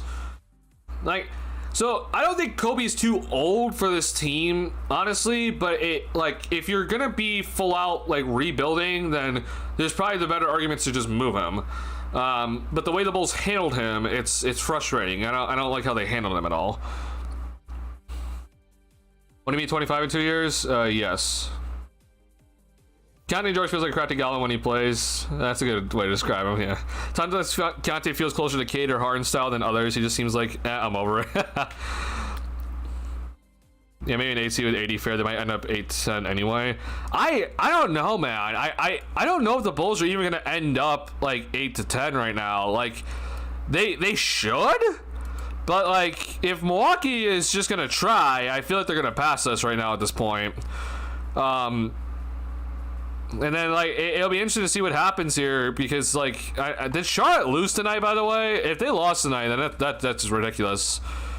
God, Charlotte lost tonight. That's okay. But I was going to make the whole point of just, like, yo, if Charlotte wins tonight, then, like, they're at 7 wins and we're at 9 wins. Like, it's very doable for them to pass us if we just continue just to be terrible. But I guess, yeah, they're not ready for that very clearly. So, I am just going to say this. I think we lose to Brooklyn on Wednesday. We always seem to have just, like, a serious issue when it comes to Brooklyn for some reason. But I don't know. Maybe I'm going to be wrong. Maybe I'm jinxing it in another way. Maybe Kobe injury is great timing for the Bulls. Might get him cheap for next few seasons and have him even better trade value since they missed maybe the best window last season. I mean, there's definitely the argument for that, but I feel like he's still going to really want a lot. But I don't know. I think the most games Giddey doesn't put up the most shots with someone else rolling, so that's a bit like him being second or third option in its own way. Maybe. I just feel like, though, he's gonna have to really make sure that 3 ball is knocking down, and like any chance he gets to the rim, he's gonna have to score. Because I do think that he's still, even in like these games where it feels like he's not maybe as featured, he still gets to the free throw line still enough where it's like, oh, that makes up some of his points. So yeah, I say that the Kobe Giddey combos a defensive backcourt. Yeah. This just doesn't work defensively. I mean, yes, there's a lot of holes defensively around the entire team, but like this defensive backcourt is not going to work because Giddey's already basically not even in the backcourt then defensively. He's being played as a forward. Okay, so like you have to then get a forward then to make up for his defensive liability as that he can't guard guards. So you're already in like a bad spot defensively from Giddey alone just because he has to go and play like a forward defensive position, and then you got on top of that Kobe's not good defensively just in general guarding guards. So like you have to pick one or the other. Ideally, in my opinion, I'm not a fan of either. I hate the fact that Giddey is like we have to like kind of compensate for him in that sort of fashion, which is why it's just like if he moves off ball, I'll be definitely a little bit more open to him sticking around because then it makes a lot more sense to how the team is structured. Your guards get to guard guards. He'll play like more of a forward position anyway. Like it will make a lot more sense.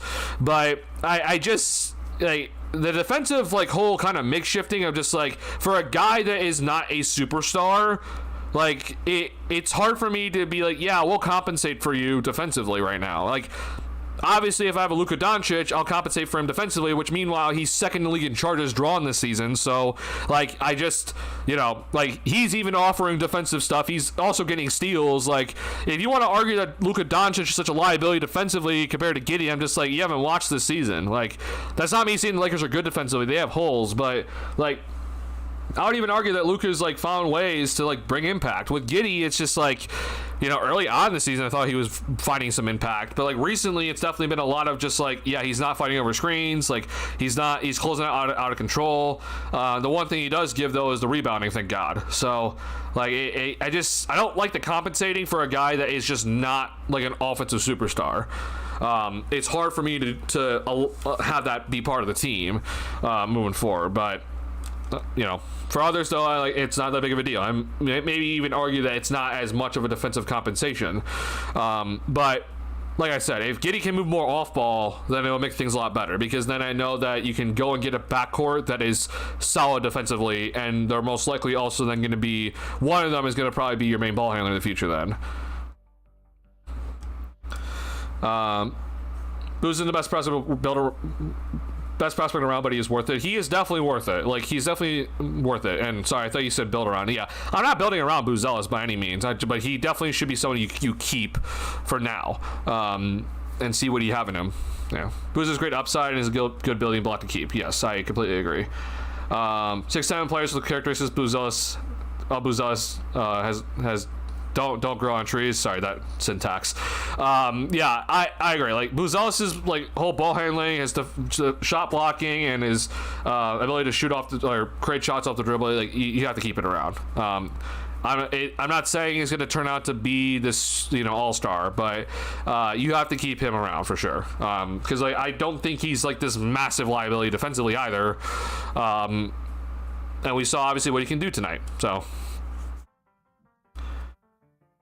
I think a player had a Giddey scoring option will improve his efficiency, as he doesn't have to be the dude late shot clock taking a bad shot that he isn't good at. The problem is though is that like Giddey heading into this game tonight, like this is something that I was just like, man, like first and foremost, it's the reason why I was looking at this is just because people were trying to do the whole Tyrese Haliburton comparison thing again, and I'm just like, shut up, he's not Tyrese Haliburton. But like, here's the thing, man, like Giddey's 2-point percentage heading into tonight's, I was just like, what? Like, he's shooting basically 50% on twos. And I'm like, wait, like, are we serious right now? And then I'm like, oh, like, let's go look at Josh Giddey's, like, overall shot chart. And I'm like, it's just like, it's all at the rim, man. Like, that's the part that I'm just concerned about with him, is just like the rim shooting has just not been as good. And so whether you're on ball or off ball, you need to find a way to shoot consistently at the rim, right? His 3-point percentage has been like, it's been very solid all season long. Don't get me wrong, okay? But I'm like, holy shit, man! Like, it's actually been like you're mostly just rim or paint, I should say, I guess, and threes. And I'm like, wow, like this is a lot of X's in the paint, man. Like, we gotta find a way to clean this up. I think that's the reason why I'm just concerned, because like this whole, like, you know, floater game is just not good. And so if he can just honestly become a 3-point sniper, then yeah, I think his efficiency will go up. But he has to then increase his volume in terms of efficiency wise, and then in terms of 3-point attempts wise, and then he's gonna have to find ways to be more consistent around the rim.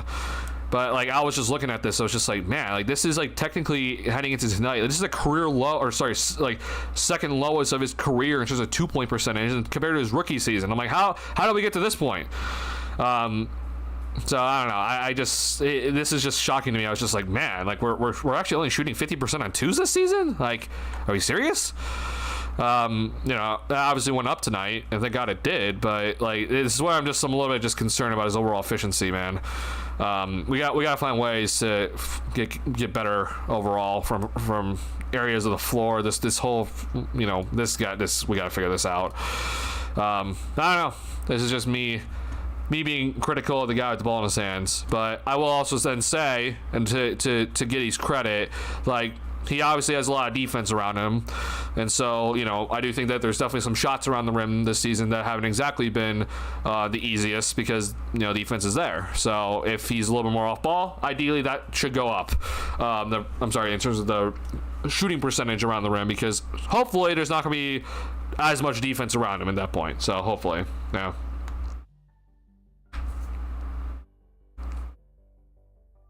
Do I trade in for contending teams get what? Their spare players and their first round bottom picks? Yeah, I'm like, go get picks. Like, I've been adamant about this, that I don't care where picks are.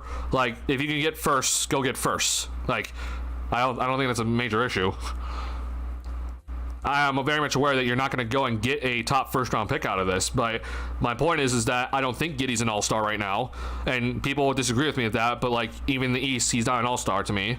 So if you're going to try to maximize his trade value right now, because it's a weird thing with him, because it's like he's a guy that he's going to want to have the ball in his hands, but I feel like if you're going to trade him if he's going to go and try to win anywhere, he's not going to have the ball in his hands as much. So if you're going to try to maximize his trade value, it'd be now. Because he's best overall stats of his career. He's shooting the best three-point shot of his career, and he's on the longest terms of his contract right now, most guaranteed years. So his trade value is probably the highest right now. Because I would say that if he is, let's say he's putting up these exact same numbers 2 years down the road, okay, I don't think you get the same amount of trade value for him instead. So if you're going to maximize trade value, I'm just saying that the time would be now. And I think that, yeah, you would get, like, you know, probably contenders, like, first round picks out of it. And yes, that's not great, but if you're going to be looking to trade him, this is probably the best you're going to get from him right now, and I don't think that's an issue. That we have to be aware, because again, you have to understand that the contenders are not going to be giving up, like, their best prospects for him. He's a guy that is a liability defensively, and he needs the ball in his hands to some certain extent, and I don't know how many contenders want that. So I don't know what the trade options would be, but if you're going to try to get value for him, like, it'd be now. I don't think it'd be 2 years down the road, but you know, if we instead decide to trade him later, then that's a later decision. But I'm just saying, if you want to get the best value for him now, I'm just saying do it now. OKC might just have 3 lottery picks and win the championship. I think OKC is going to have a top 6 pick or something, and it's going to make us lose our mind. But yeah, OKC is set up forever. So yeah. Okay, Giddey won't make All-Star if he has international format with 8. Yeah, he's not going to make it. Like, I'm adamant that he's not. Like, I think people have forgotten how good of players there still are in the Eastern Conference, even without Tyrese Haliburton and Jason Tatum around. Like, I think that people have just suddenly forgotten that, like, no, there's still a good amount of people. And reminder, I in my All-Star list that I gave yesterday, I did not even put Pascal Siakam, and he would be an international guy, but just because the Pacers suck, I don't think he's going to make it. And I'm like, okay, well, in a typical year, he wouldn't make it. So I'm just like, the starting lineup out west the main guys out west, you already have Luka, SGA, Wemby, and Jokic. Okay, Giannis is a lock. Okay, I think Karl-Anthony Towns is a lock. Okay, and so Şengün is also, to me, a lock. So that leaves then one spot for the rest of the international guys. And then I haven't said Franz Wagner, haven't said Markin, haven't said Jamal Murray alone. Okay, and there's other options out there. So I just think that no matter what, like, it's hard for him to make it, which is not a knock on him. I'm just saying that I'm just like, the East is still, like, pretty solid in terms of all-star talent. The problem is, though, is that you have the Boston Celtics, who are supposed to be contenders, and they're just like a 500-ish team right now, and the Pacers are also supposed to be contenders. They just suck. So, like, the East right now is looking a lot more wide open, because you have this team is supposed to be at the top, and this team also supposed to be at the top, but yet meanwhile they're 8th and 14th. So, like, there's still, though, a lot of decent teams still in the East, and it should be pretty shocking right now, or maybe not for some people, of just how shit the Bulls are. Like, the Bulls aren't trying to tank. They're just bad in a bad Eastern Conference right now. Like, I think that let's just, like, we have to just keep this in mind, people. Like, we're now, like, this number keeps growing by the day, and it's just like, yep, I just expect it just to keep growing. I feel like that this little bottom tier is just gonna find more and more separation from this upper tier right now. I mean, it's gonna be rough to watch. Feel like I just fall just short. Yeah, it's gonna be tough for him. Shocking night, the Bucks lost to the Wizards tonight with Giannis. Yeah, I honestly did not understand how the Bucks lost that game. I know Giannis fouled out, but they should not have lost that game. So they are officially, like, in the, like, yep, all right, maybe you're just bad. Like, you kind of started like the Bulls, where you had, like, a pretty decent start, had some wins you probably shouldn't have gotten. Like, they beat the Warriors without Giannis. And I don't know, maybe things are coming back down to earth. Also, Doc Rivers is back on his bullshit. I will say that for sure. On a serious note, AD has never been truly an A1. Oh, he definitely has not. Yeah. AD has never been an A1, and that's something that I don't think many Bulls fans understand right now, because the Bulls fans that want him think that he's like a superstar, and I'm like, you know, maybe in his prime years he was a superstar, but he still needed LeBron, so... You know, on the Pelicans, he truly shot when Boogie came in? Yeah, oh, for sure. Yeah, and you know, you could argue who was, you know, 1A or 1B with the Pelicans with Boogie, but yeah, he needs a co-star to help him out. And I'm just like, well, like, AD's a play finisher, not necessarily a playmaker. You can't, like, give him the ball constantly and be like, yep, we're going to go ahead and, like, make sure that he's going to go and create all the plays for us consistently. He's not a Luka Doncic on offense. He's not an offensive hub. In his great years, he could be a very consistent finisher around the rim, good pick and roll option and stuff. But like, again, soon to be 33. Don't think the defense is going to be this good from here on out. Like, the defense is just going to continue to weigh on him. And he doesn't shoot the ball. Like, he doesn't shoot efficiently. Like, it's just, this is the unfortunate part about AD is just that he just doesn't shoot it now. And his shooting is just continues to get worse. So I feel like it's just going to age terribly. Yeah. One of those guys who definitely needs another star in the lineup, someone as good as, if not better than him, for him to truly shine and contribute. 1,000,000%. Box has said nothing but facts in these last two chat messages. Though I'll turn my view on trade Giddey into that if it's a passing PG, that they can help the right kinds of players develop properly, especially centers. I see. I'm more worried about the Pacers steaming back up the ladder. It's definitely possible if they can find their shit, but I think that they've kind of just like decided that they're just going to phone it in this year and just try to get a top prospect, which is probably the right decision for them. Yeah. There won't be no steaming up the ladder without Hallium. It would definitely depend on like some of the other guys to kind of develop, like, you know, Mathurin. Like, he's had a pretty solid year overall so far, but he needs to be more consistent. Nembhard obviously needs to kind of develop, right? And their defense needs to find ways to be more consistent. But there's a world, especially when they like, get like Aaron Nesmith back, right? But yeah, I think they're kind of just. I think Rick Carlisle has kind of just decided, like, yeah, we're not going to be too serious about this year, which is fine. I know big swings for the Bulls is your preference, and I get it, though. At the same time, I'll be happy the Bulls start defensive beasts, and then they have a few trade for the star. Well, I mean, I'm also in favor of this, but I just, like, I don't think that you're going to find the ability to go and get your defensive, like, players and then also still have the capital to go and trade for a star. I just don't think you have that. Like, I don't think Kobe's going to get you much value in return right now. Neither is Vucevic.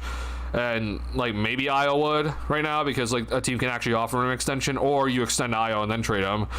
But, like, it's the whole reason why I'm still just, like, in this whole area of where I'm like, I think the Bulls need to just tank, because even if, like, let's say the Bulls try to go and make some moves, I just don't think they have the capital to try to completely reform this team. And even after a couple of years, like, I just don't think they have it. I think it would require trading Buzelis or Asenge, and I'm just like, I'm not in favor of that right now. So, and it might require, like, trading Buzelis down the road when he's more solidified, and it's just like, well, why would you do that? So I just think that it's hard for the Bulls to do such a thing. So in my opinion, then it's just like, go for the big swing, tear it down, and just rebuild through the draft. And that's what I would personally do. So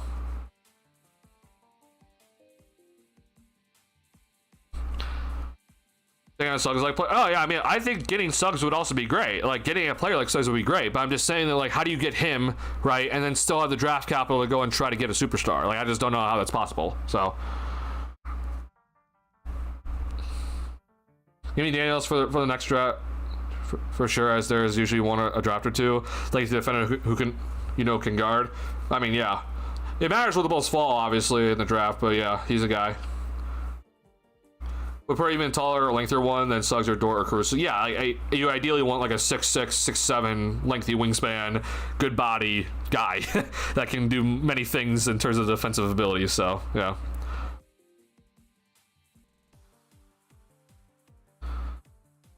And pray an offensive superstar falls in your lap. Like, any shot chart is so split by area for success. Left near basket, near rim, so much better than right. And those, and those shots behind the free throw line are terrible, if not a three. Yeah, I don't like this area for Giddey, which I know he's taking some pull-ups here. We gotta get rid of this. Don't take these. He's not good enough from that area anyway. He needs to find a ways to get into the paint. But then once he gets to the paint, don't shoot the floater.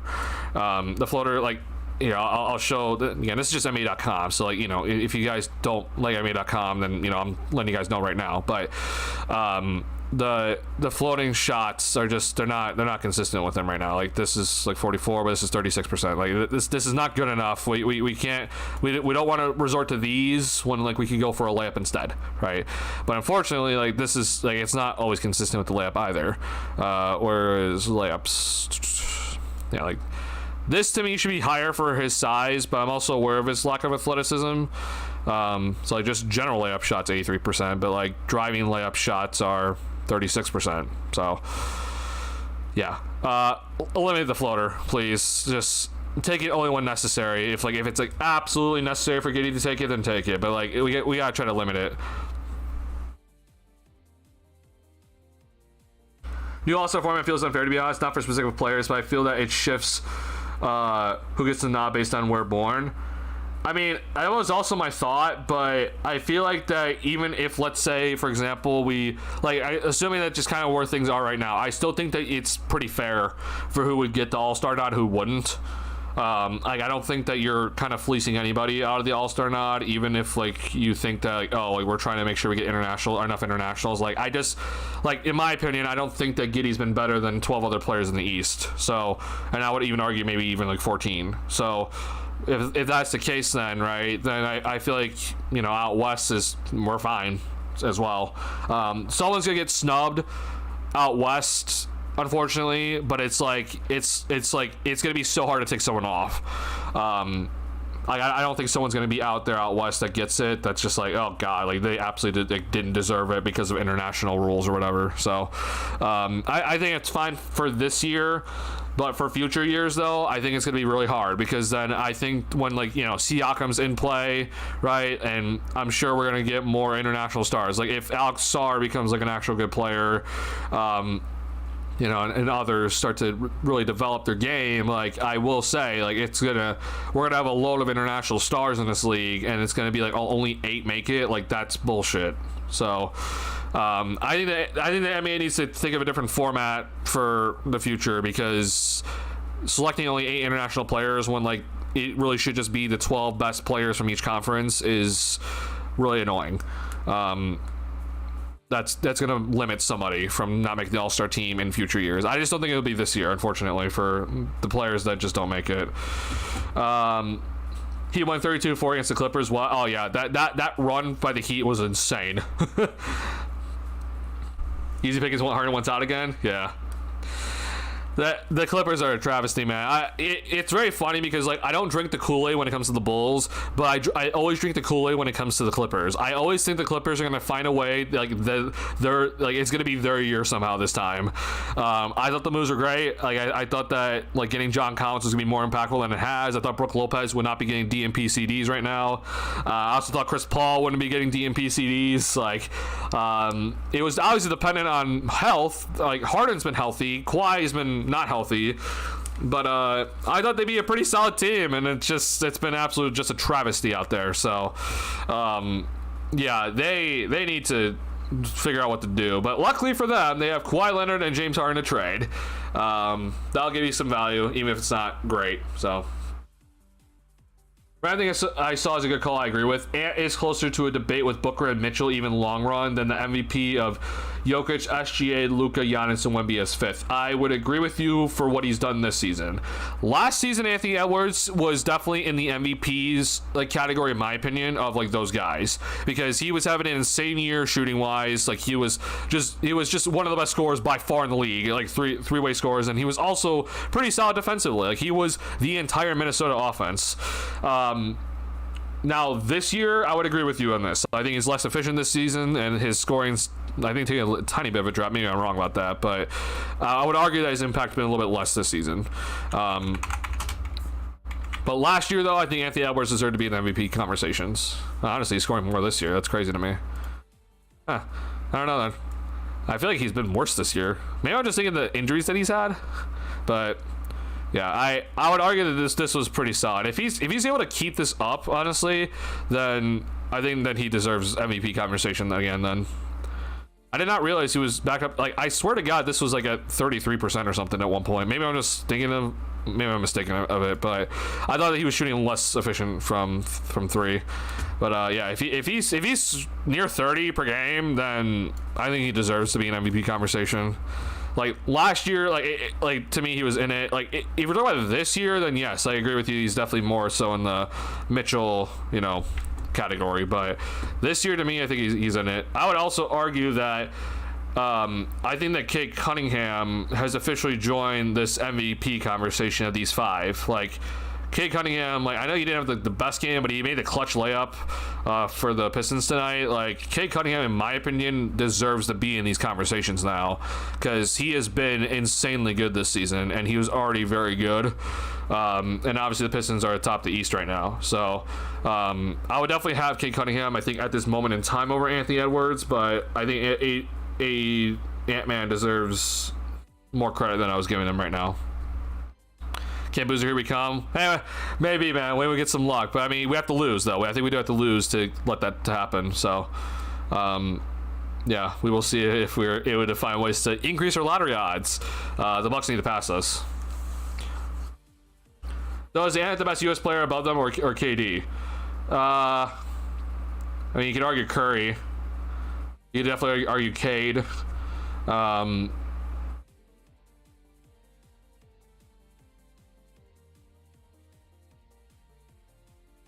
Yeah, I would say Curry, probably. I think TJ return is huge. He just is a great sub from howling off minutes generally to keep the style with other developing guys. Oh, for sure. Yeah, TJ's definitely huge coming back. I just don't know how much the Pacers are actually trying, though. Like, Noah B. Toppin's also a huge loss. That's another L that they're, and obviously they're missing Miles Turner, so they're missing some guys. That makes the game so much easier and more effortless for everyone around him. So he could do it with as fast pace. He could do it at half court, something Giddey can't do. Giddey's like Lonzo's slash. Yeah, like it is honestly a good comparison. It's just that, like, I give Giddey, like, he could definitely ball handle. Don't get me wrong in terms of, like, yeah, like, I don't think Lonzo, for example, could go and finish at the rim off the dribble. Like, Giddey can, but he's not Halliburton. Like, I want to make this clear. Like, I don't think people understand how good Halliburton is in terms of his efficiency. Like, if Giddey is going to become Halliburton, he needs to significantly increase his three-point volume, but also then have the ability to shoot the three off the dribble. Like, the true shooting comparisons between these two players here is insane. Like, and we'll take Giddey's this year, right? We're gonna take his his best year very clearly of his career right now, but you just go to the advanced and it's just completely different, right? Like, Halliburton's true shooting percentages are just significantly better, and I think that's a good showing of, like, efficiency. Like, Giddey's not, like, he's never been above this number here, and he's having the best year of his career just a three-point shooting wise. The problem is that his free throws are lower. It's below 80%. His overall field goal percentage in the 2-point area is low.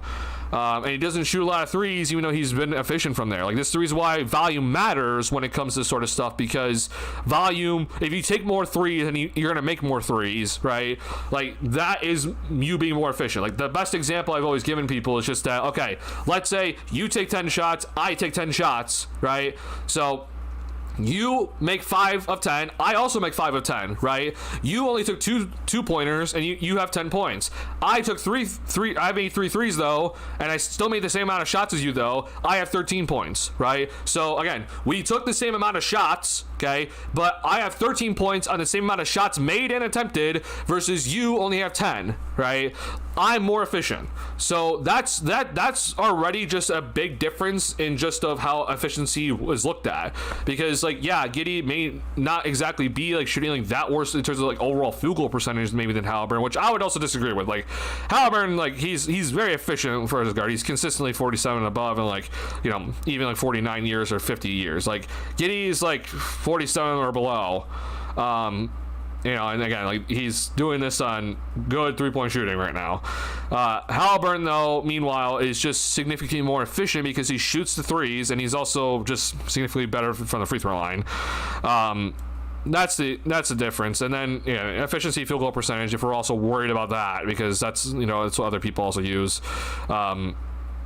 it's still Halliburton has the advantage. Like it just shows again, like, you know, people might look at certain things and act as like, oh, like we're similar. It's just raw numbers. But I'm like, no, the impact of these players is very different. Halliburton's game is significantly different than Giddey's. Okay, that is not, again, this is not me claiming that Giddey's playing bad or Giddey's a bad player. I think he's turned himself into a pretty solid player. I just don't think he's Halliburton. Like, Halliburton is very clearly an all-star, and in some cases I'd argue superstar. Halliburton also doesn't turn it over. Like that's the one thing about Halliburton that I'll always just give him insane amount of credit for, is that he doesn't turn over the basketball when compared to Giddey like turns it over at an insane rate for him. Like, Halliburton is a consistent, like, if he wanted to score 20 plus per game every season, he could easily on insane efficiency, and also is going to get you 9 assists and not turn it over. Meanwhile, Giddey does not shoot as many threes, gets his points very differently, and has, you know, similar assists this season, obviously, but it turns it over a much more significant amount. And it's just overall a less efficient player, just because that's how his game is built. Neither are great defensively. I guess I'd maybe choose Giddey defensively, like maybe, but like Halliburton gets the steal still. I'll just maybe take Giddey for the rebounding because of it. That's part of defense, but like either way, it's just that Halliburton is just, in my opinion, a very different echelon of players than where Giddey is currently right now. And you know, Giddey has time obviously to go and develop a pull-up shot, but until that happens, I just don't think he's anywhere close to Halliburton, and that's going to be a big difference. A bit better than Lonzo, but he's still not good enough in the half court. Yes. Giddey really wants the floater. He just needs to take a couple more steps to finish it at the rim. Right. Like, if he's going to take the floater, don't shoot it from like 15 feet out. Shoot it from like 6 feet out. Harden Fatu after the All-Star break or before? I doubt we see that, but who knows? Yeah. The international All-Stars isn't Giddey, but just international broadly limited to 8, adding onto the East versus West that already has a snub mechanic. Oh, no, I agree. Like, yeah, I think that in future years it's going to be a major snub is going to happen because of this international stuff, when it should just be like the 12 best players from each conference. Like, I don't know what's going to take to get these guys to play harder, but you know, but yeah, I do think though that they're going to have to get rid of the international thing, which is going to suck, but yeah. Clippers like the AMD of basketball, brother. They never miss an opportunity, That's honestly a really good comparison, and that is perfect by you, Bucks. Yeah, I guess so. I recall your Kool-Aid for the Clippers, man. Bro, I've drank the Kool-Aid for the Clippers twice now, and I'm always wrong each year I do it. Like, I was selling all my Clipper stocks last season, before it started last season, and they ended up having a pretty solid year. I'm like, okay, well, all right, well, we'll go and do that again. And it's been horrible. So, would you prefer Kawhi over AD if you push to choose between them? I accept as bad options. Oh God, God, I hate both of them for this Bulls team right now. They're both past 30. They're aging out of their prime years. I mean, yeah, they both were really, like, they were both great defenders in their prime, but they're just not that right now. They're both significantly injury prone. Oh God, I hate both of them, honestly. I think, I weirdly enough, I might actually choose Kawhi, and it's just because maybe his contract is smaller in terms of just the amount of money per year. Oh God, I genuinely hate both of them though. And I might honestly just take Kawhi just because I know that he can go and get a shot at any given moment and can shoot the 3-point shot, and so it doesn't limit the spacing on the floor. But I hate both of them. I would despise both of them on this roster. We're gonna be living in hell. Yeah, like, unfortunately, I just don't think Kawhi is like MVP Kawhi anymore, and so it's just like, yeah, like, he's all-star level still, but I just don't think he's like, you know, 2016 Kawhi Leonard. So, yeah. Chuck Booker and Mitchell, though, the stat-wise is similar too. Is it? Oh, I guess Mitchell is averaging like 30 points per game. I forgot about that.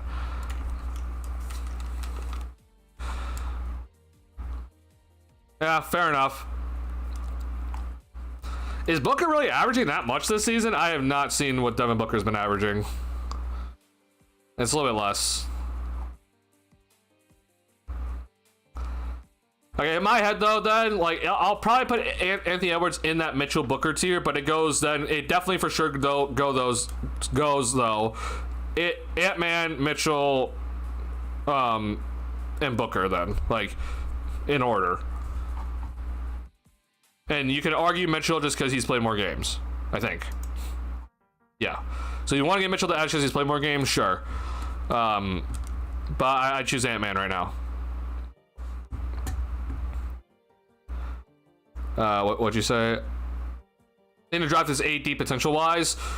Really? Okay. This is not something I'm very much aware of. I know like the top 4 is like really good, but I don't know about 8D. But like, tell me more. Since there are comparisons between Hallie and Giddey, Hallie's better defender. Okay, who isn't? Offensively, he's more versatile in both creating and scoring. Yes, I think Halliburton is definitely more versatile. Top 3 tier their own, but still okay. Got it.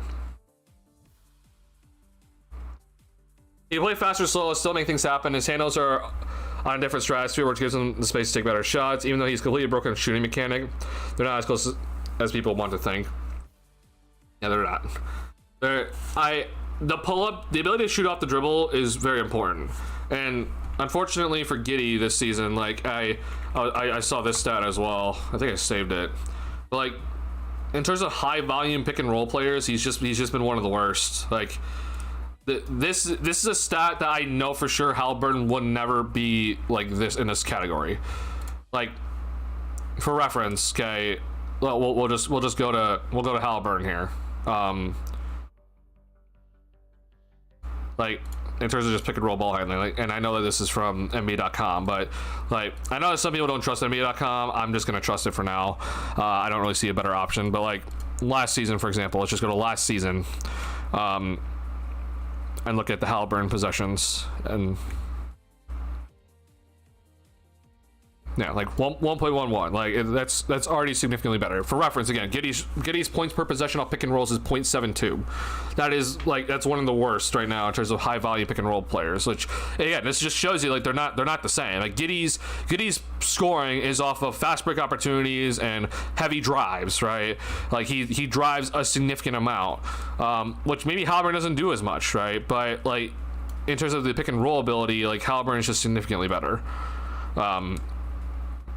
Giddey, unfortunately, in the pick and rolls is looking to pass a lot. He kind of gets caught in the error moments where he does pass, and it's a little bit frustrating to see him look to be pass first instead of score first. But yeah, they're just different in how they play. And I respect it. I respect what Giddey's become. Like again, not to knock, but I just think that Halliburton's all-star or maybe even superstar. Giddey's just like he's a tier below all-star for me right now. I got a kid over Wemby at the moment for MVP race in 5th as well. I think that's a valid argument for sure. I think what Cade has done this season, I think is pretty valid. Yeah. I forgot Curry then Cade for me is best US than KD at the moment. Yeah, I think Curry's probably the best, and then it's arguably Cade, Ant-Man, and KD after that. If we want to put Mitchell up there, I guess. I mean, obviously, like we're missing Tatum. Obviously, like Tatum would definitely be up there. But yeah, I think to me it's Curry for now. Is still Ricky Rubio with rebounding and height to me, yeah, and then the 3-point shot that Rubio never had. It was a great I forgot about Rubio's defense. Honestly, I think he's Jazz ears. Yeah, Rubio was a really solid defender for his size. Yeah, Ricky even had a similar contract, a percentage of team salary to get a little bit higher. Yeah. Maybe I'm underplaying Rubio defense then. Yeah, no, Rubio was an insane defender for his size. Yeah, like his stealing ability was like insanely good. Yeah, like this man was averaging like 2 steals easily. Like he was insanely good defensively for his size. Like again, not the biggest dude, but he was insanely good with his hands. So yeah, he like obviously Giddey's a much better scorer than Rubio ever was, and you can argue he's even a better passer. But he has the turnover issues, like just like how Rubio did, and very clearly Giddey was more efficient. But Rubio's stealing ability was just an insane level for what he could do at his size. He was very good at it. Yeah.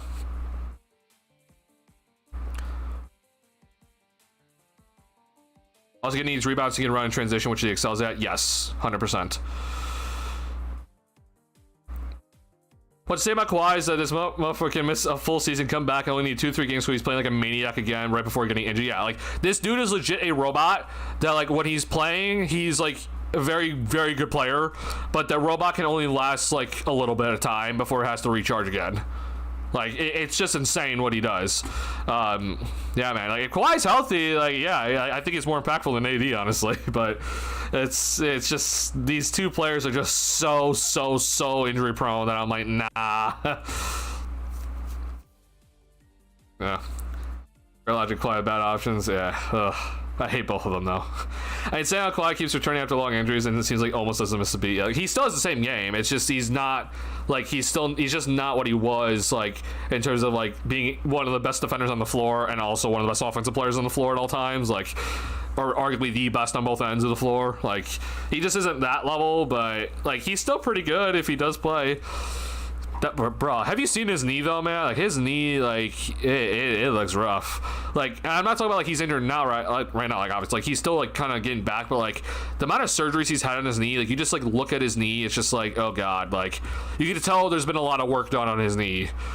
And it's just like, I just feel bad, you know, like he's trying to, like, you know, stay at a high level still for his career, and like, you know, he doesn't necessarily rely on athleticism, but, you know, it would be nice. But yeah, it's been interesting to watch him. Kawhi in a run can be the guy more than AD if stars align too. I don't really see a world where the stars align, but if I had to choose between either of those two, it'd probably be Kawhi. Yeah. Getting neither the speed nor the handles to create enough separation to shoot off the dribble. For the most part, yes. I think his handles have improved a little bit, but he definitely doesn't have the handles to create like a jump shot off the dribble right now. Yeah.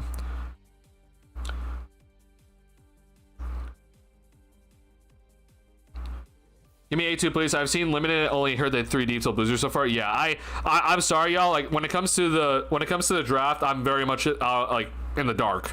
I know Darian Peterson's getting a lot of praise right now, and AJ stocks are not as high.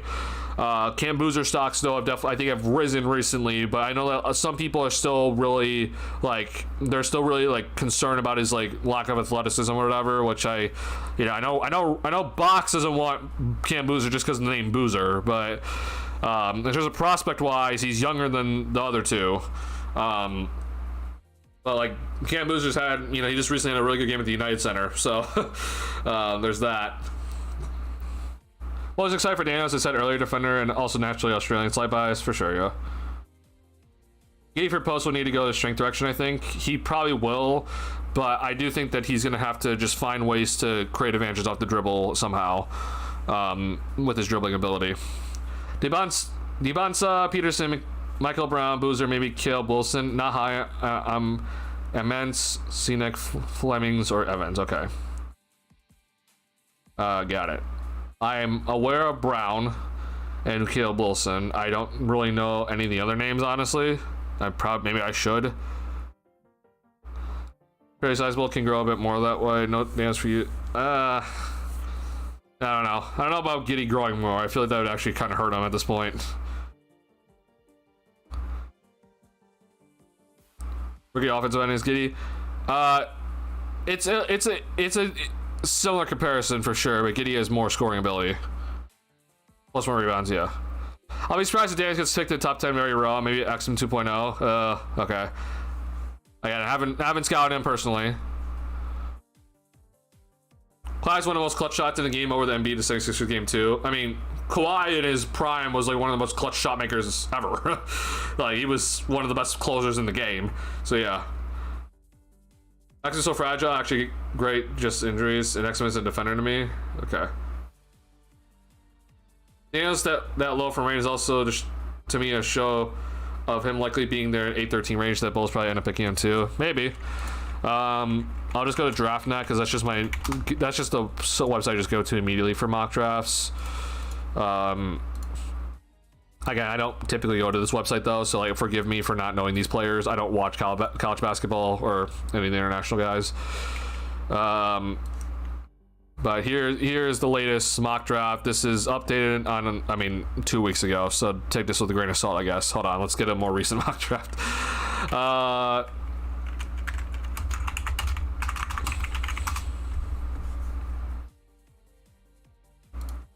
When was this written? Nope.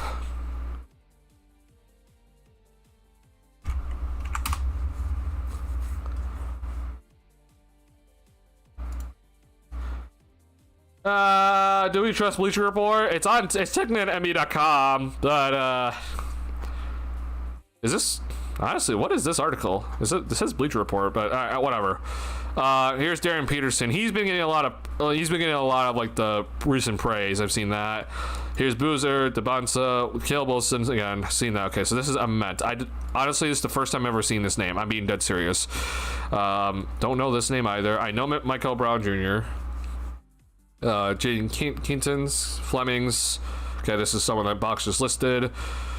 Don't know this person either. Lopez, Mullins, Steinbach, Sturts. Yeah, so I don't know. We haven't really seen Daniels, right?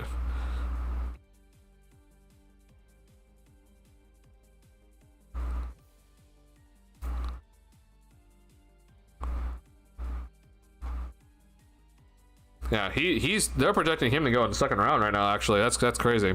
So.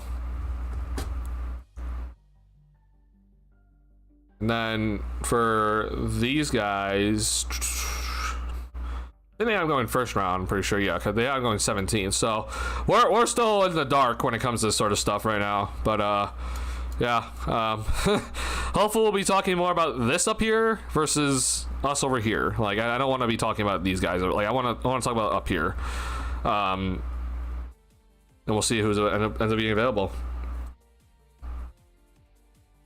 Kawhi is/was a great closer because he doesn't really give a fuck. He just shoots it. Well, Kawhi was also just a great closer because like. Yeah, he could legitimately, with like any one-on-one matchup, like he could probably just shoot over him with how he shoots and everything, and he has the ball handling. Like it's not like, you know, Kyrie Irving level ball handling or anything like that, but it's like he definitely like dribbles in a box, but it's very solid, it's very crisp, like it's very nice, and he is able to create those advantages in the mid-range area. One-on-one, it's so hard to guard him and when he's in his bag like that. Not to mention, again, like he can shoot from literally anywhere with the long wingspan. So yeah, like, you know, you would think the wingspan would hurt him, but like in these sort of moments where it's like one-on-one matchups trying to get like a fadeaway, like it probably ends up actually helping him a little bit with he can just kind of just get over guys. But yeah, he's but also then, like, you know, wingspan helps him with his finishing. Like he's just very, very, very just robotic like, but it's so good and efficient when he was in his prime. It's his large wingspan with his large hands. It never made sense to me how he was such a great shooter, but it is just, I guess, the way that he ends up shooting just it's worked out well for him. So yeah, it doesn't make any sense to me.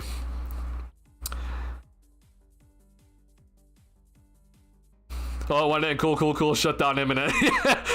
Yeah, powering down for the next 2 weeks. Abdallas the Greek Doncic. Okay. Don't know if we're ever gonna see another Doncic in this timeline, but sure. Yeah, single great game, and motherfuckers are putting him in top 15. Yeah. I don't know, man. It's Bleacher Report for you. That is Bleacher Report for you. They just put guys up here and just like, yep, all right, or we're gonna put guys in this certain spots, but things change constantly. This drive's so young, mostly 19. I'd be shut down. Let's go second round. Second round, I'd be expecting 4 to be Alex Condon at least. Okay. Gotcha. He does have some look in his game, but he can't really shoot. His handles also need work. Has a better frame and body. He's a better defender, but I don't think he's top 15 at the moment. Okay, got it. I think pretty heavy Beck Daniels goes lottery. Okay, yeah. Again, you guys know more than me. I don't know any of the bottom lottery guys, so we'll see. Check them out if you want. I appreciate you. I'm gonna bookmark this for me. Thank you. Yeah, I'll bookmark this and watch it later.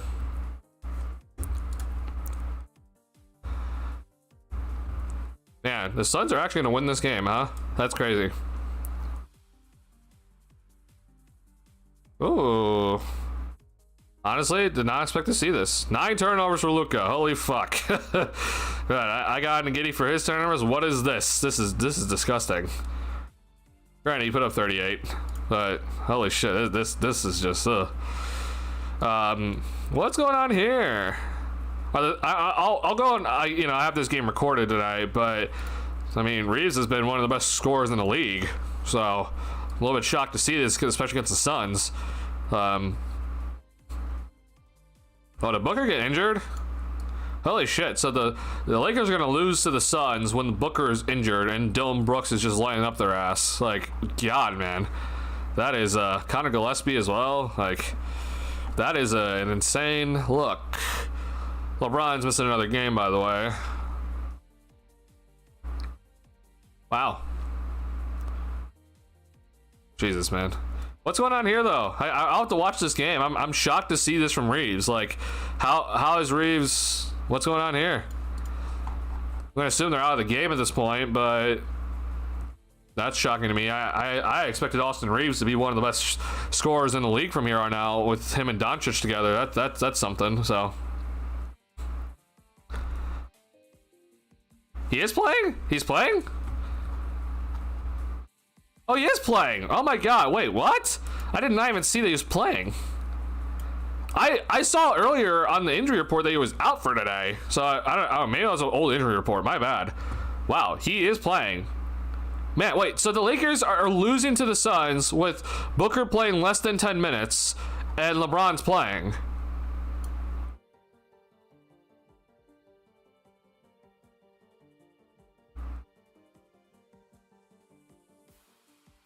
What is this from Rui? Is Rui also injured? Like, this is...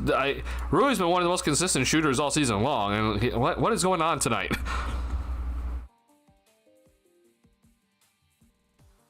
Yo, what the hell? Yikes.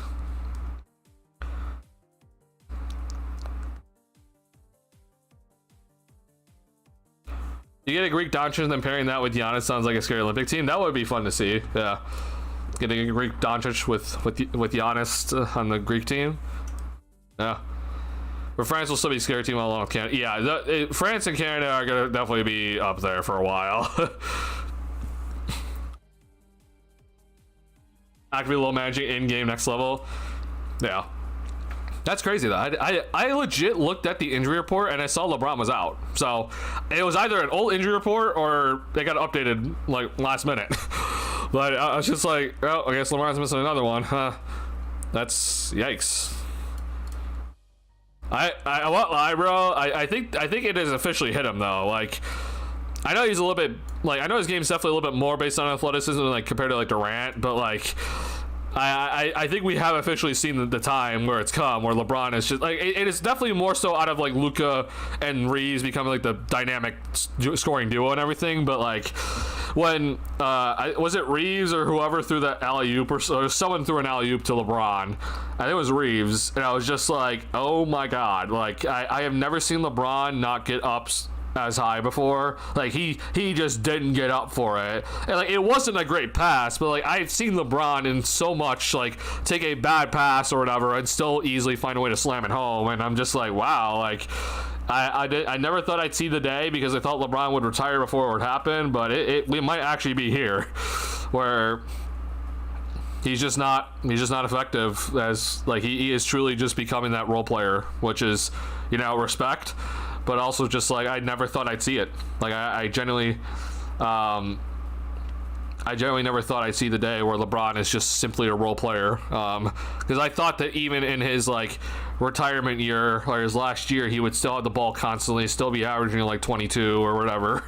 I mean, why would I give the ball to LeBron right now when we have Luka and Austin Reeves? Like, there's just no way.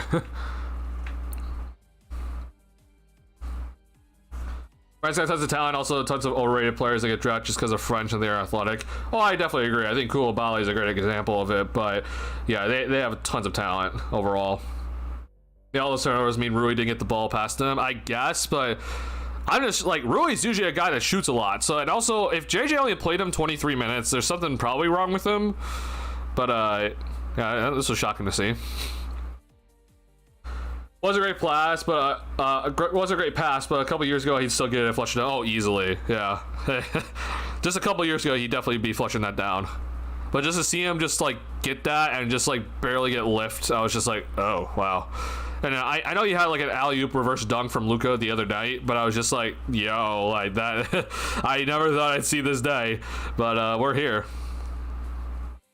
Had LeBron ever had to be an off-ball player? No. The biggest argument was maybe the first Heat year, maybe, where he kind of took a little bit of a backseat to Wade, but like he still was very on-ball dominant even in that year, which like I wouldn't even consider that year and not like an off-ball year. Like it was maybe a little bit less off-ball than his Cavs years, but no, he's very much been the man always. Like even last season, I would even argue like even when Luka came in like LeBron was still getting the ball a ton, like. He was still very much going out and running the offense and everything. Like obviously Luka got his touches too, but now there's Austin Reeves, right? So there's just not much of a reason to give the ball to LeBron. So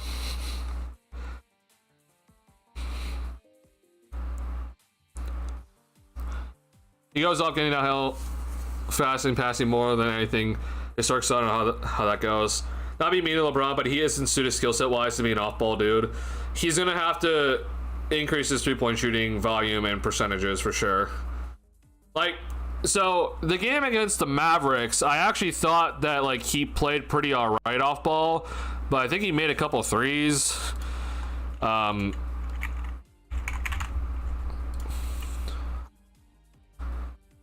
Yeah, this is weird to look at. Like, I'm being dead serious. This is weird. Like, the dude's always averaged at least 20, and he's under 20 for the first time in his career right now. It's 4 games, or now 5, but yo, this is gonna have to increase though. Like the 3-point shots are gonna have to increase. He's gonna have to increase that, and percentage-wise, he's gonna have to go up.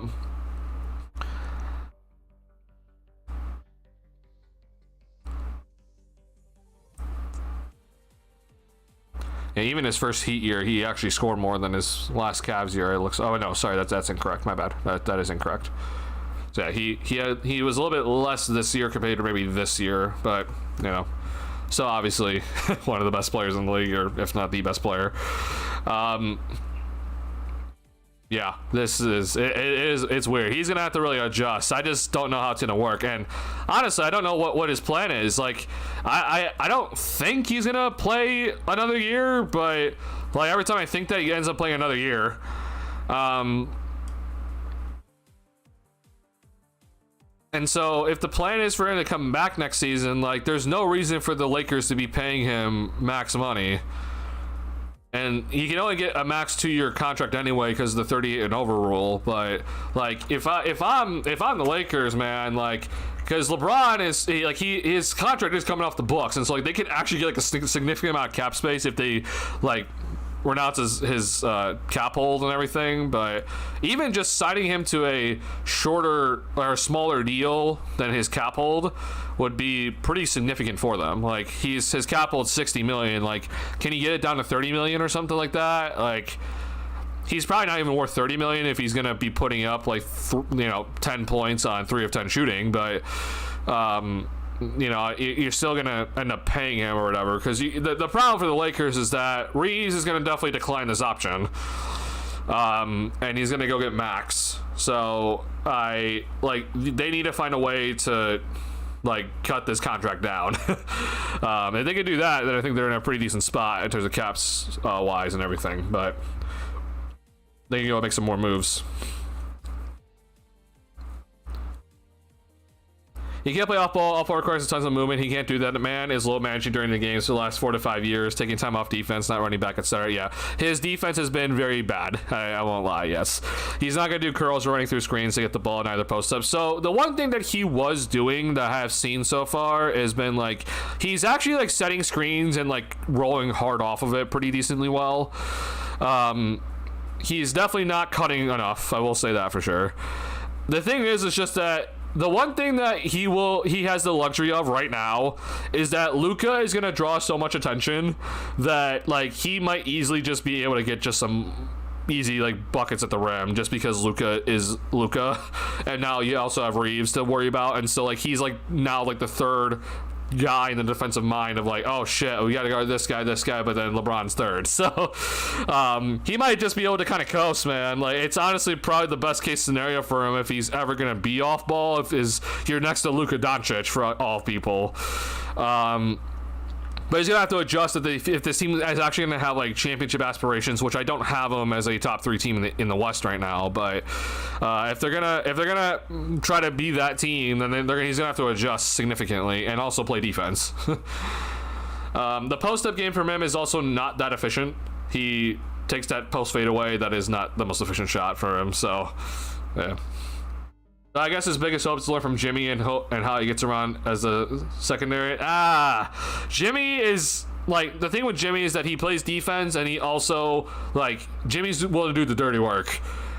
Maybe less so these days, but like Jimmy also gets to the foul line a shit ton, and I feel like, I don't know. I feel like that LeBron, like, as often as a whistle he does get, like, I don't think he's gonna get to the line like Jimmy Butler. So he might go back to Cleveland next season and have his farewell tour, call it a career. I mean, it's honestly a decent thought. Like, I kind of thought that might happen, like, you know, maybe even this year, of like he might like request a trade or whatever. But I know it, like, contract wise, it'd be hell to try to figure that out. But yeah, I don't know. I do think that it would probably be in his best scenario to go back to Cleveland, maybe. But I don't know. Who knows, man? Maybe the Lakers actually find a way to build a team around Luka next season. And I mean, let me be clear. Like, I did not have the Lakers that high because I don't think anyone predicted Austin Reeves is going to be averaging 28 a game. But if AR is averaging 28 a game, then this puts the Lakers in a ton more, like a much better spot, like in a significantly better spot into building a contender. Because assuming LeBron's declining and like you need that secondary star, well, you got him. And so they have the ability to build a team around Luka next season. It matters though if you're going to be paying LeBron the max that you can get, or is he willing to take a pay cut, or is he just off the team? Like, honestly, I don't know. Like, it matters what LeBron does for the rest of the season, but like they might have to actually just consider just letting him go and just being like, yep, we're done with you, and just we'll take the salary cap space and go and look to try to win, and then LeBron needs to just go to Cleveland. But if LeBron wants another ring, like, I don't know, like there's maybe an argument that playing with Luka is better than going to Cleveland right now. So yeah.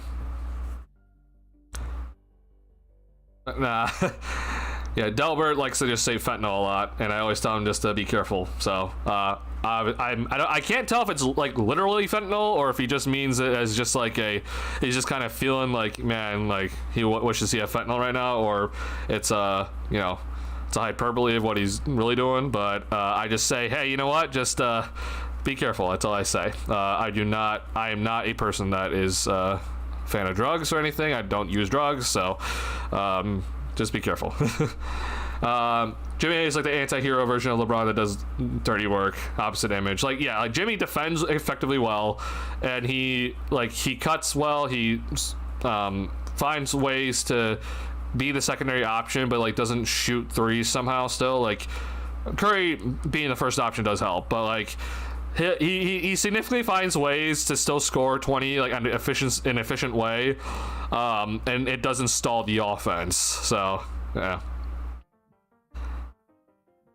I definitely did not predict the Lakers so high, nor even still have faith in it, nor the Raptors time out. Yeah, like, I mean, to be clear, like I don't have faith that the Lakers are going to be like better than like the Houston Rockets or the Denver Nuggets. Like I have, like, obviously OKC should be at everyone's top right now. Like, they're just insane. But like the Lakers on offense, they've been significantly greater than I thought they would, even with Luka. But a lot of it's because AR has become, you know, a very clear all-star. Like, and I mean, if he's going to continue to average 28, bro, like, he might honestly be in superstar territory with how efficient he is. The problem is, though, with the Lakers is that defensively they are not, like, they're not the best right now, including Denver right now, but I have more faith in Denver to figure it out. But Yeah, like this is my biggest concern, and I do feel like they've had a little bit of an easier schedule to start so far, but I could just be tripping.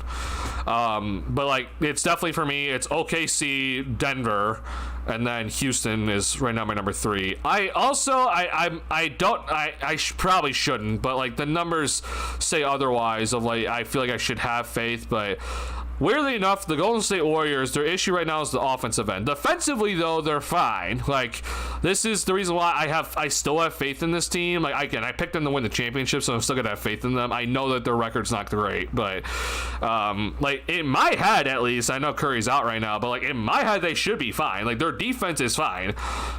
It's just their offense for some reason just can't find a way to stay consistent, and it's because when Curry leaves the floor, it's like Jimmy's doing his job, but it's like no one else is doing their job. Like coming off to a great start, he's now injured and he just came back, but he hasn't been the same. Podziemski, man, I love Podziemski his rookie season, bro, and he has just been so terrible this season overall. That's been frustrating to watch. Like their best young player is Will Richard, who's their rookie this season. But yeah, like they just need more offense right now, and like yeah, Jimmy's there, and Jimmy's been very consistent all season long. Like, I think Jimmy's done his job, but the rest of the team though, man, they got to figure it out. Buddy Hield also, I don't think he's been that good this season. Like here's Jimmy's numbers, by the way. Like he's averaging 20 points on 53. You know, like he's been very, very solid. He's been very good. I have no issues with what Jimmy Butler's done, but like the Warriors, man, they're frustrating me because, I mean, Curry is having another great year, and I feel like, you know, if the team was just better, he would be in MVP conversations right now. But they just don't have the offense right now. It's been frustrating to watch. So yeah, here's Curry, who is just yet again having an insane year. Here's Butler. Here's Kuminga, who you know, he's been like all right. Like again, after the hot start, he hasn't been as good. Then he got injured. But here's Podziemski, man. Like I just expected more from him. I don't know. I guess I'm just like expecting more out of guys I shouldn't. But like 43% shooting for this dude is just like yikes, man. Like I thought he'd be more efficient at this point in your career, but maybe I was tripping. Like right now, it's a career worst shooting wise, but yikes. Moody's been all right. Like he's obviously been decent. And here's Will Richard. So they gotta find offense. This guy's, I think, he's got to be better. He can't shoot 30% from 3-point range, and then Al Horford's been shit. So once again, a team falls for the Al Horford trap, and we find ourselves in that. Jimmy didn't come into the league as a star. He was a bench warmer who kept getting upgraded. He needed to be a dog to survive. He doesn't leave you just because you eventually become number one. And yeah, and then number two, like Jimmy's just been insane with what he's done. I can't believe he's still this effective without much of a jump shot at this age. Like he just has such a solidly built body. Like it's not fully relying on athleticism, but it's more relying on strength and just having the stamina that he's always in great condition. Like he runs a ton per game. Like he covers a lot of ground per game because he has to cover so many positions. Like Jimmy's just very, very solid, man. Wish the Bulls never traded him. But yeah, man. Also makes it easier when you slot back into number 2 or 3. For sure. Like Curry's gravity, right? Like even off-ball gravity is just insane. So if you're gonna be a number 2, being number 2 next to Steph Curry is not the worst thing in the world. Yeah. Because the league is drugged to be low energy and not hype, like sleepy for how boring it is. Oh no, Delbert. No, Delbert is just saying fentanyl for some reason. I don't know why. Like, I thought it was just like his coping mechanism for like when the Bulls lose, but I haven't like fully engaged in like the whole fentanyl talk with him. I don't want to on this channel personally. Again, I don't use drugs. I would recommend staying away from drugs, unless obviously it's cannabis. So, but yeah, I don't know. I just want to stay away from that. I mean, and I mean this in terms of just like any sort of drug. Like, I'm not a medical person, so like even if it's not like a hardcore drug, I don't really know what it does. So I'm just gonna stay away from any drug talk, honestly. Reeves is insanely improved. Don't know how much Luka is helping in that regard, since I never watch Lakers games unless they are playing the Bulls. Reeves has significantly improved his ability to score off the dribble and also finish around the rim. Like, he has significantly improved in that category, and it's by himself. That's not Luka based. I do think that maybe some of his efficiency from the 3-point line is because of Luka, but he has also just become an insanely good finish, like a shooter from 3-point range on, pretty decent amount of volume. Like, I mean, this is no joke at this point. So, honestly, I'm shocked it's this low. He just had a game where he just made 6 of 8, so I'm actually shocked it's this low. But yeah, he a lot of it is because of Reeves. Reeves has become insanely good with the ball in his hands. He is finding ways to get to the free throw line, which probably Lakers, uniform has maybe helped with that. But not bad. He has truly evolved himself as a player. Ball handling is much more secure. 28 points per game, man, is no joke in this league. I don't care if you're the number 1 or 2. Like, this is no joke to me. So he's done phenomenal. Random arguments that Steven Adams should be the MVP race. No.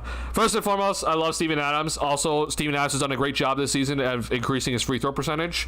He made a change to his free throws, and he's done incredible with that. And he is obviously very clearly still the best offensive rebounder in the game.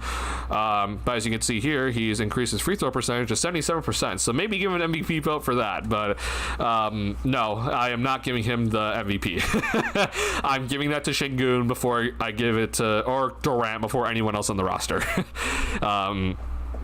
Yeah, sorry. As much as I love Steven Adams, I love the man and what he's done, but yeah, no, he's not getting MVP.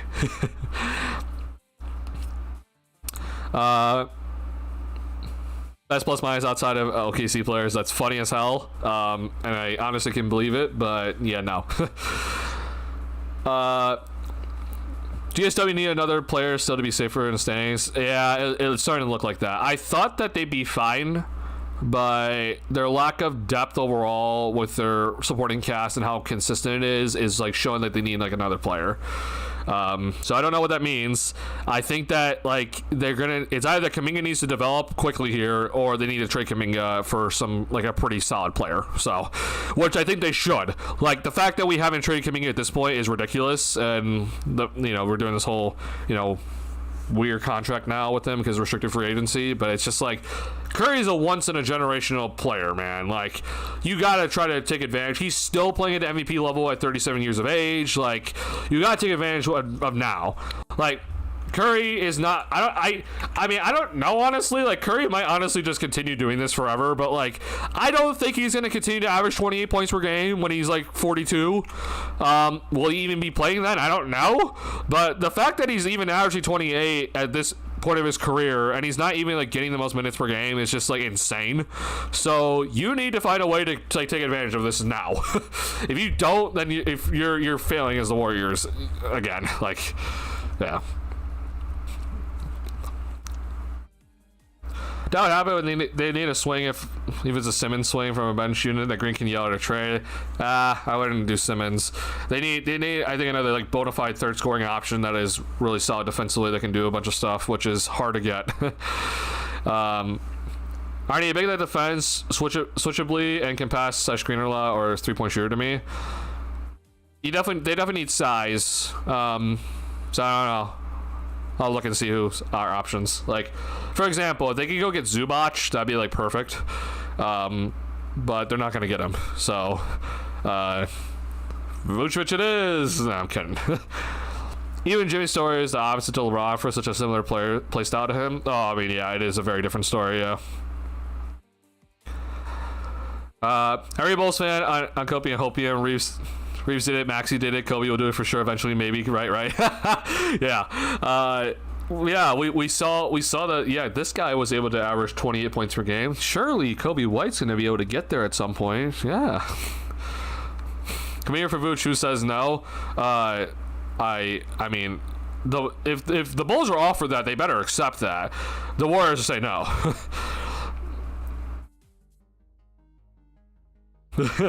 Which is exactly the Warriors need. Yeah, definitely. For sure. Coming in for Kobe also sounds also great for the Warriors if they want a non-big.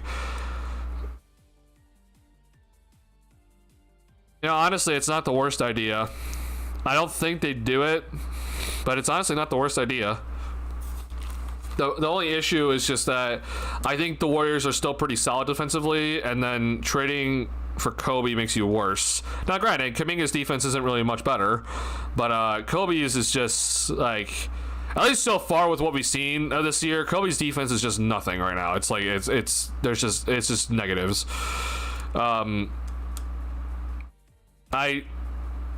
Injury aside, maybe it's worth it, but I think with the injury, it's a little bit scary for them to even consider it. But hold on, I just want to see.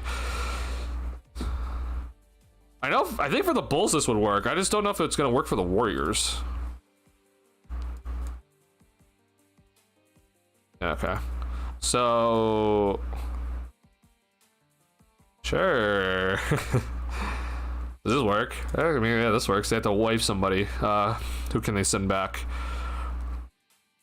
They're not trading Quentin Post to us as much as I would love that. I mean, I guess they might honestly give us Trace Jackson Davis. I don't know. This is the deal. I think at this point they give it to Trace Jackson Davis. He hasn't really done anything. He's one of the worst shooting bigs around the rim. He doesn't finish around the rim at all. So, I mean, for the Bulls, this really is, I mean, it's adding to your young players with experience, so it's perfect for them. Trace Jackson Davis is highly inefficient. He's not a good player. Which is really weird because I thought his, like, rookie season was, like, all right. And then, like, he's just significantly gotten worse efficiency-wise since then. So honestly, I don't know what to do with him. But yeah, he shot 70% in his rookie season. I don't know what happened to him, but he's just been so much worse since.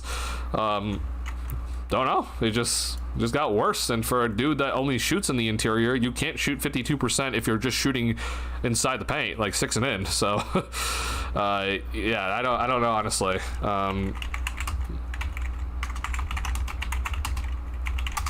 So I just want to see what he's shooting in the restricted area this season. I just want to know. Because he's just been disappointing.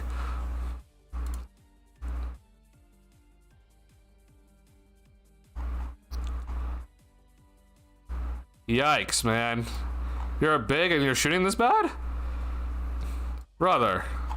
Like, I know you're not the biggest big, but like you shoot 6 and in. Like, every shot is less than 8 feet. And you're shooting 52%? Like, come on. This is disgusting. Dear Lord.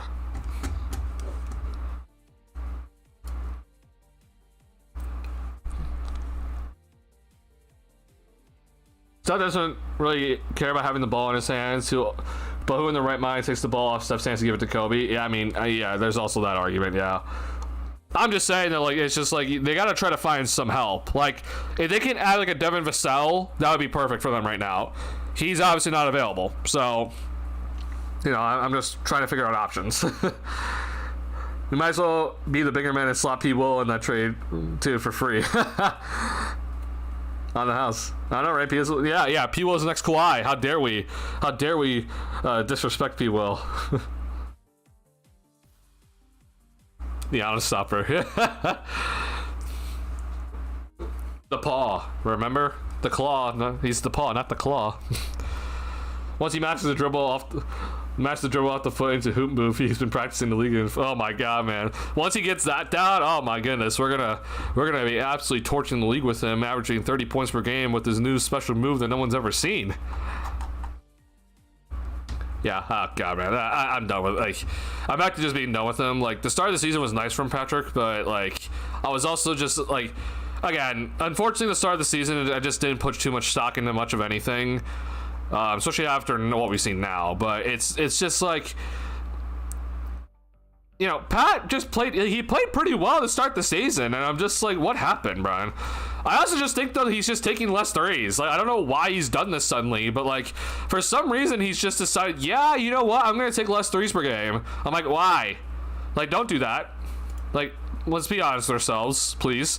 Like, you're shooting worse overall from the field than you are from 3-point range. Like, let's just only shoot threes, please. Sorry, hold on. I'm just interested in the splits here. Like, what is he doing in November? Okay, it's the same amount. It just feels different. He's just been significantly worse overall as a player. He's shooting 33% from the field in November when he shot 53% in October. So he somehow was able to drop 20 percentage points in just a month. Like, how do you do that if you're Pat? You shot over 50% in the month of October, and then you somehow, some way, you're able to drop down to 33% in November. I don't understand that. It doesn't make any sense, and you're basically shooting the same amount of threes per game. You're just not making them now? Like, dear Lord. I just, this dude just continues just to mind boggle me.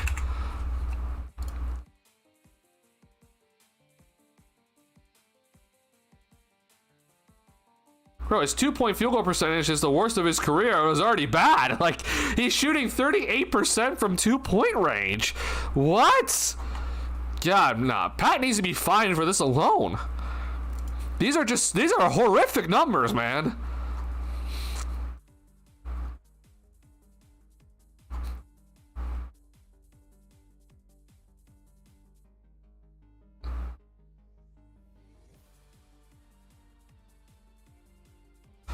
Yeah, okay.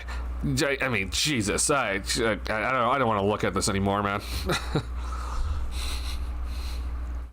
When he stops following the bunnies and dunks and match the drive to the rim with 0 world to care, kumbaya, and yeah, it's gonna be the next big thing. Yep, it's not like he's already 24 this season. People hope is so low that when you get something that isn't a negative, it's happy. It's so terrible. But like, here's the thing though. In October, like, he was actually playing fine. Like, it wasn't just like not negative. It was like he was playing fine.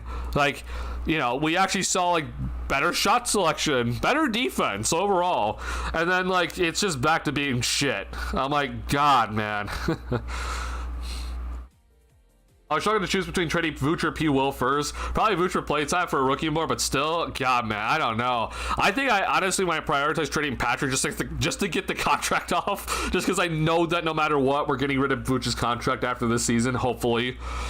I honestly don't know. We might actually re-sign him, which is going to make me lose my mind, but I think I just want to get P. Will's contract off if I could.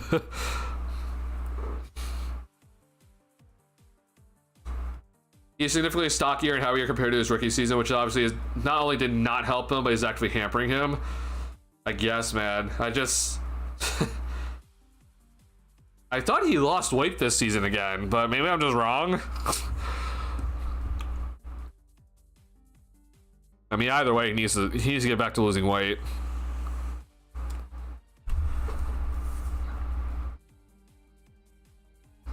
Like, I think the thing is with Pat here that it's just like, I never thought that we can hit a new low with him. And this month of November might actually be like one of his worst months of his career. And like, that's saying something because he's already had so many terrible months in his career. And so to see the fact that I'm just looking at this month and I'm just like, holy shit, like that is a horrific month from you. It's just like, I didn't think it could get worse. Yet somehow, some way, Patrick Williams found a way to make it worse. Like, how? That I don't get it. Like, this month is so bad that like it's just mind-boggling to me. He shot 33% in the month of November. Like, how do you do that? Like, it's so shit that I'm just like, God. Like, I'm interested now. It's just like, I mean, okay, like October, but that's 5 games. We won't count that. That's 5 games. Like, this month, I guess, in February was pretty shit too, but that was also only 6 games. Like, this man was able to play 13 games in the month of November and shot 33%. How? Like, I don't get it. That is just utterly horrible. So like it's like this month of January last season when he was absolutely just utterly ass, where he shot 35% from the field. Like, but even then he shot better from the field that month. Like, yeah, we don't count October, it's 5 games. Like, oh my God, it's so bad.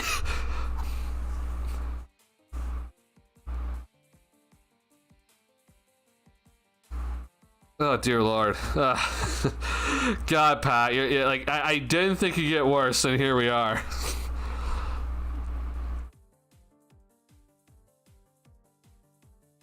Now you can't just send me. I don't blame you, man. I just like I cannot believe how bad Pat is. It's so bad. Somebody had me a pew pew point and asked me to choose between Vooch and P. Will. I honestly just take the shot to the dome. I honestly might choose that too. I'm off for sport. Thanks for the stream, Duncan. No need for luck. We always win. Hey, man. Thank you for tuning to the stream, Charles. I appreciate you a lot, man. Thank you for being part of the community. It means a lot. Yeah, I won't wish you luck like you asked me to, but yeah, have fun. With that though, I think I'm also gonna end stream here. I streamed a lot longer than I probably should have for this game, but hey man, like I very clearly I hope you guys understand. Like I have a lot of fun with these streams, so if you want to come in for a good talk and everything, even if the Bulls are just absolute dog shit like and everything, but like if they're just making you depressed and you just still want to come in for a good talk and have some fun with some stuff, like hey, please feel free to keep tuning into the streams, man. I sincerely appreciate all the support on the streams. It truly does mean a lot. So yeah, the Bulls, it might be the same swan song every day. It might be the same terrible thing every day, but hey, we're still here, man. Community is definitely the most important thing at the end of the day, so I sincerely do appreciate it. Thank you, Box and Charles, for sticking with me for the late night shift here on the stream, so I really do appreciate that. Had a good chats here. If you're not already hit the like button on the stream, please do help me out a lot. We've been getting a lot of support on the stream, so thank you guys so much for all the support. Please let's continue that throughout the season. If you're new to channel like Bulls content or just NBA content in general, please subscribe. Last but not least, a couple of other things of just some updates from me here. I want to go ahead and one more time just post my article, my author profile. If you have not checked that out yet and seen any of my read any of my 6 articles, please do. We are doing everything in our willpower to try to just get the views up on OnTap Sportsnet, so please go ahead and check that out if you have not done so already. Also, so I'm gonna go ahead and send the link to my previous podcast with OnTap Sportsnet with local Bulls fan. But what I do want to go ahead and tell you guys is that we are planning another podcast for this week. So if you're not subscribed to OnTap Sportsnet, please go ahead and subscribe there so that when the next podcast with me drops, you guys get the notification when it does drop. So it is typically done as a live stream. Like we're not live, but it's the recording is played as a live stream once, and then it will be there archived for anyone to watch it later. So we are planning another podcast for me to be in later this week. So I'll be announcing to you guys on my community tab and on Twitter and everything when that drops, and also expect an article from me this week. So lots of content still, obviously on this channel, and then obviously in OnTap Sportsnet. So please check it out if you're able to. It truly does mean a lot for me anytime people take the time to read or listen to my stuff. It's great. So thank you guys so much. Not tomorrow, sorry. Next game for the Bulls, Brooklyn. We are going to be in Brooklyn, or not in Brooklyn, sorry, facing Brooklyn at the United Center. So we're back at home. 7 p.m. Central Time start, 9:30 p.m. post-game stream on this channel. So if you want to come in and probably talk about another Bulls loss with me, be here. And so yeah, I think the Bulls are gonna lose this one, unfortunately. I don't have much faith, many reasons, but it's just, yeah, I think the Brooklyn Nets are gonna find a way to destroy us. So yeah, we'll see how this one goes. Bulls need to win against a terrible team, but we haven't done that recently, so hopefully they do it here, I guess. But honestly, just keep losing. That'd be fine with me. With that being said, though, thank you guys so much for the stream tonight. Had a lot of fun with everybody. Thank you for all tuning in and chatting with me and bringing up, all these topics, and your opinions and everything means a lot. I'll be seeing you guys on Wednesday, though, on this channel. All right. Thank you guys so much. Have a good night. Be safe in this weather. Peace.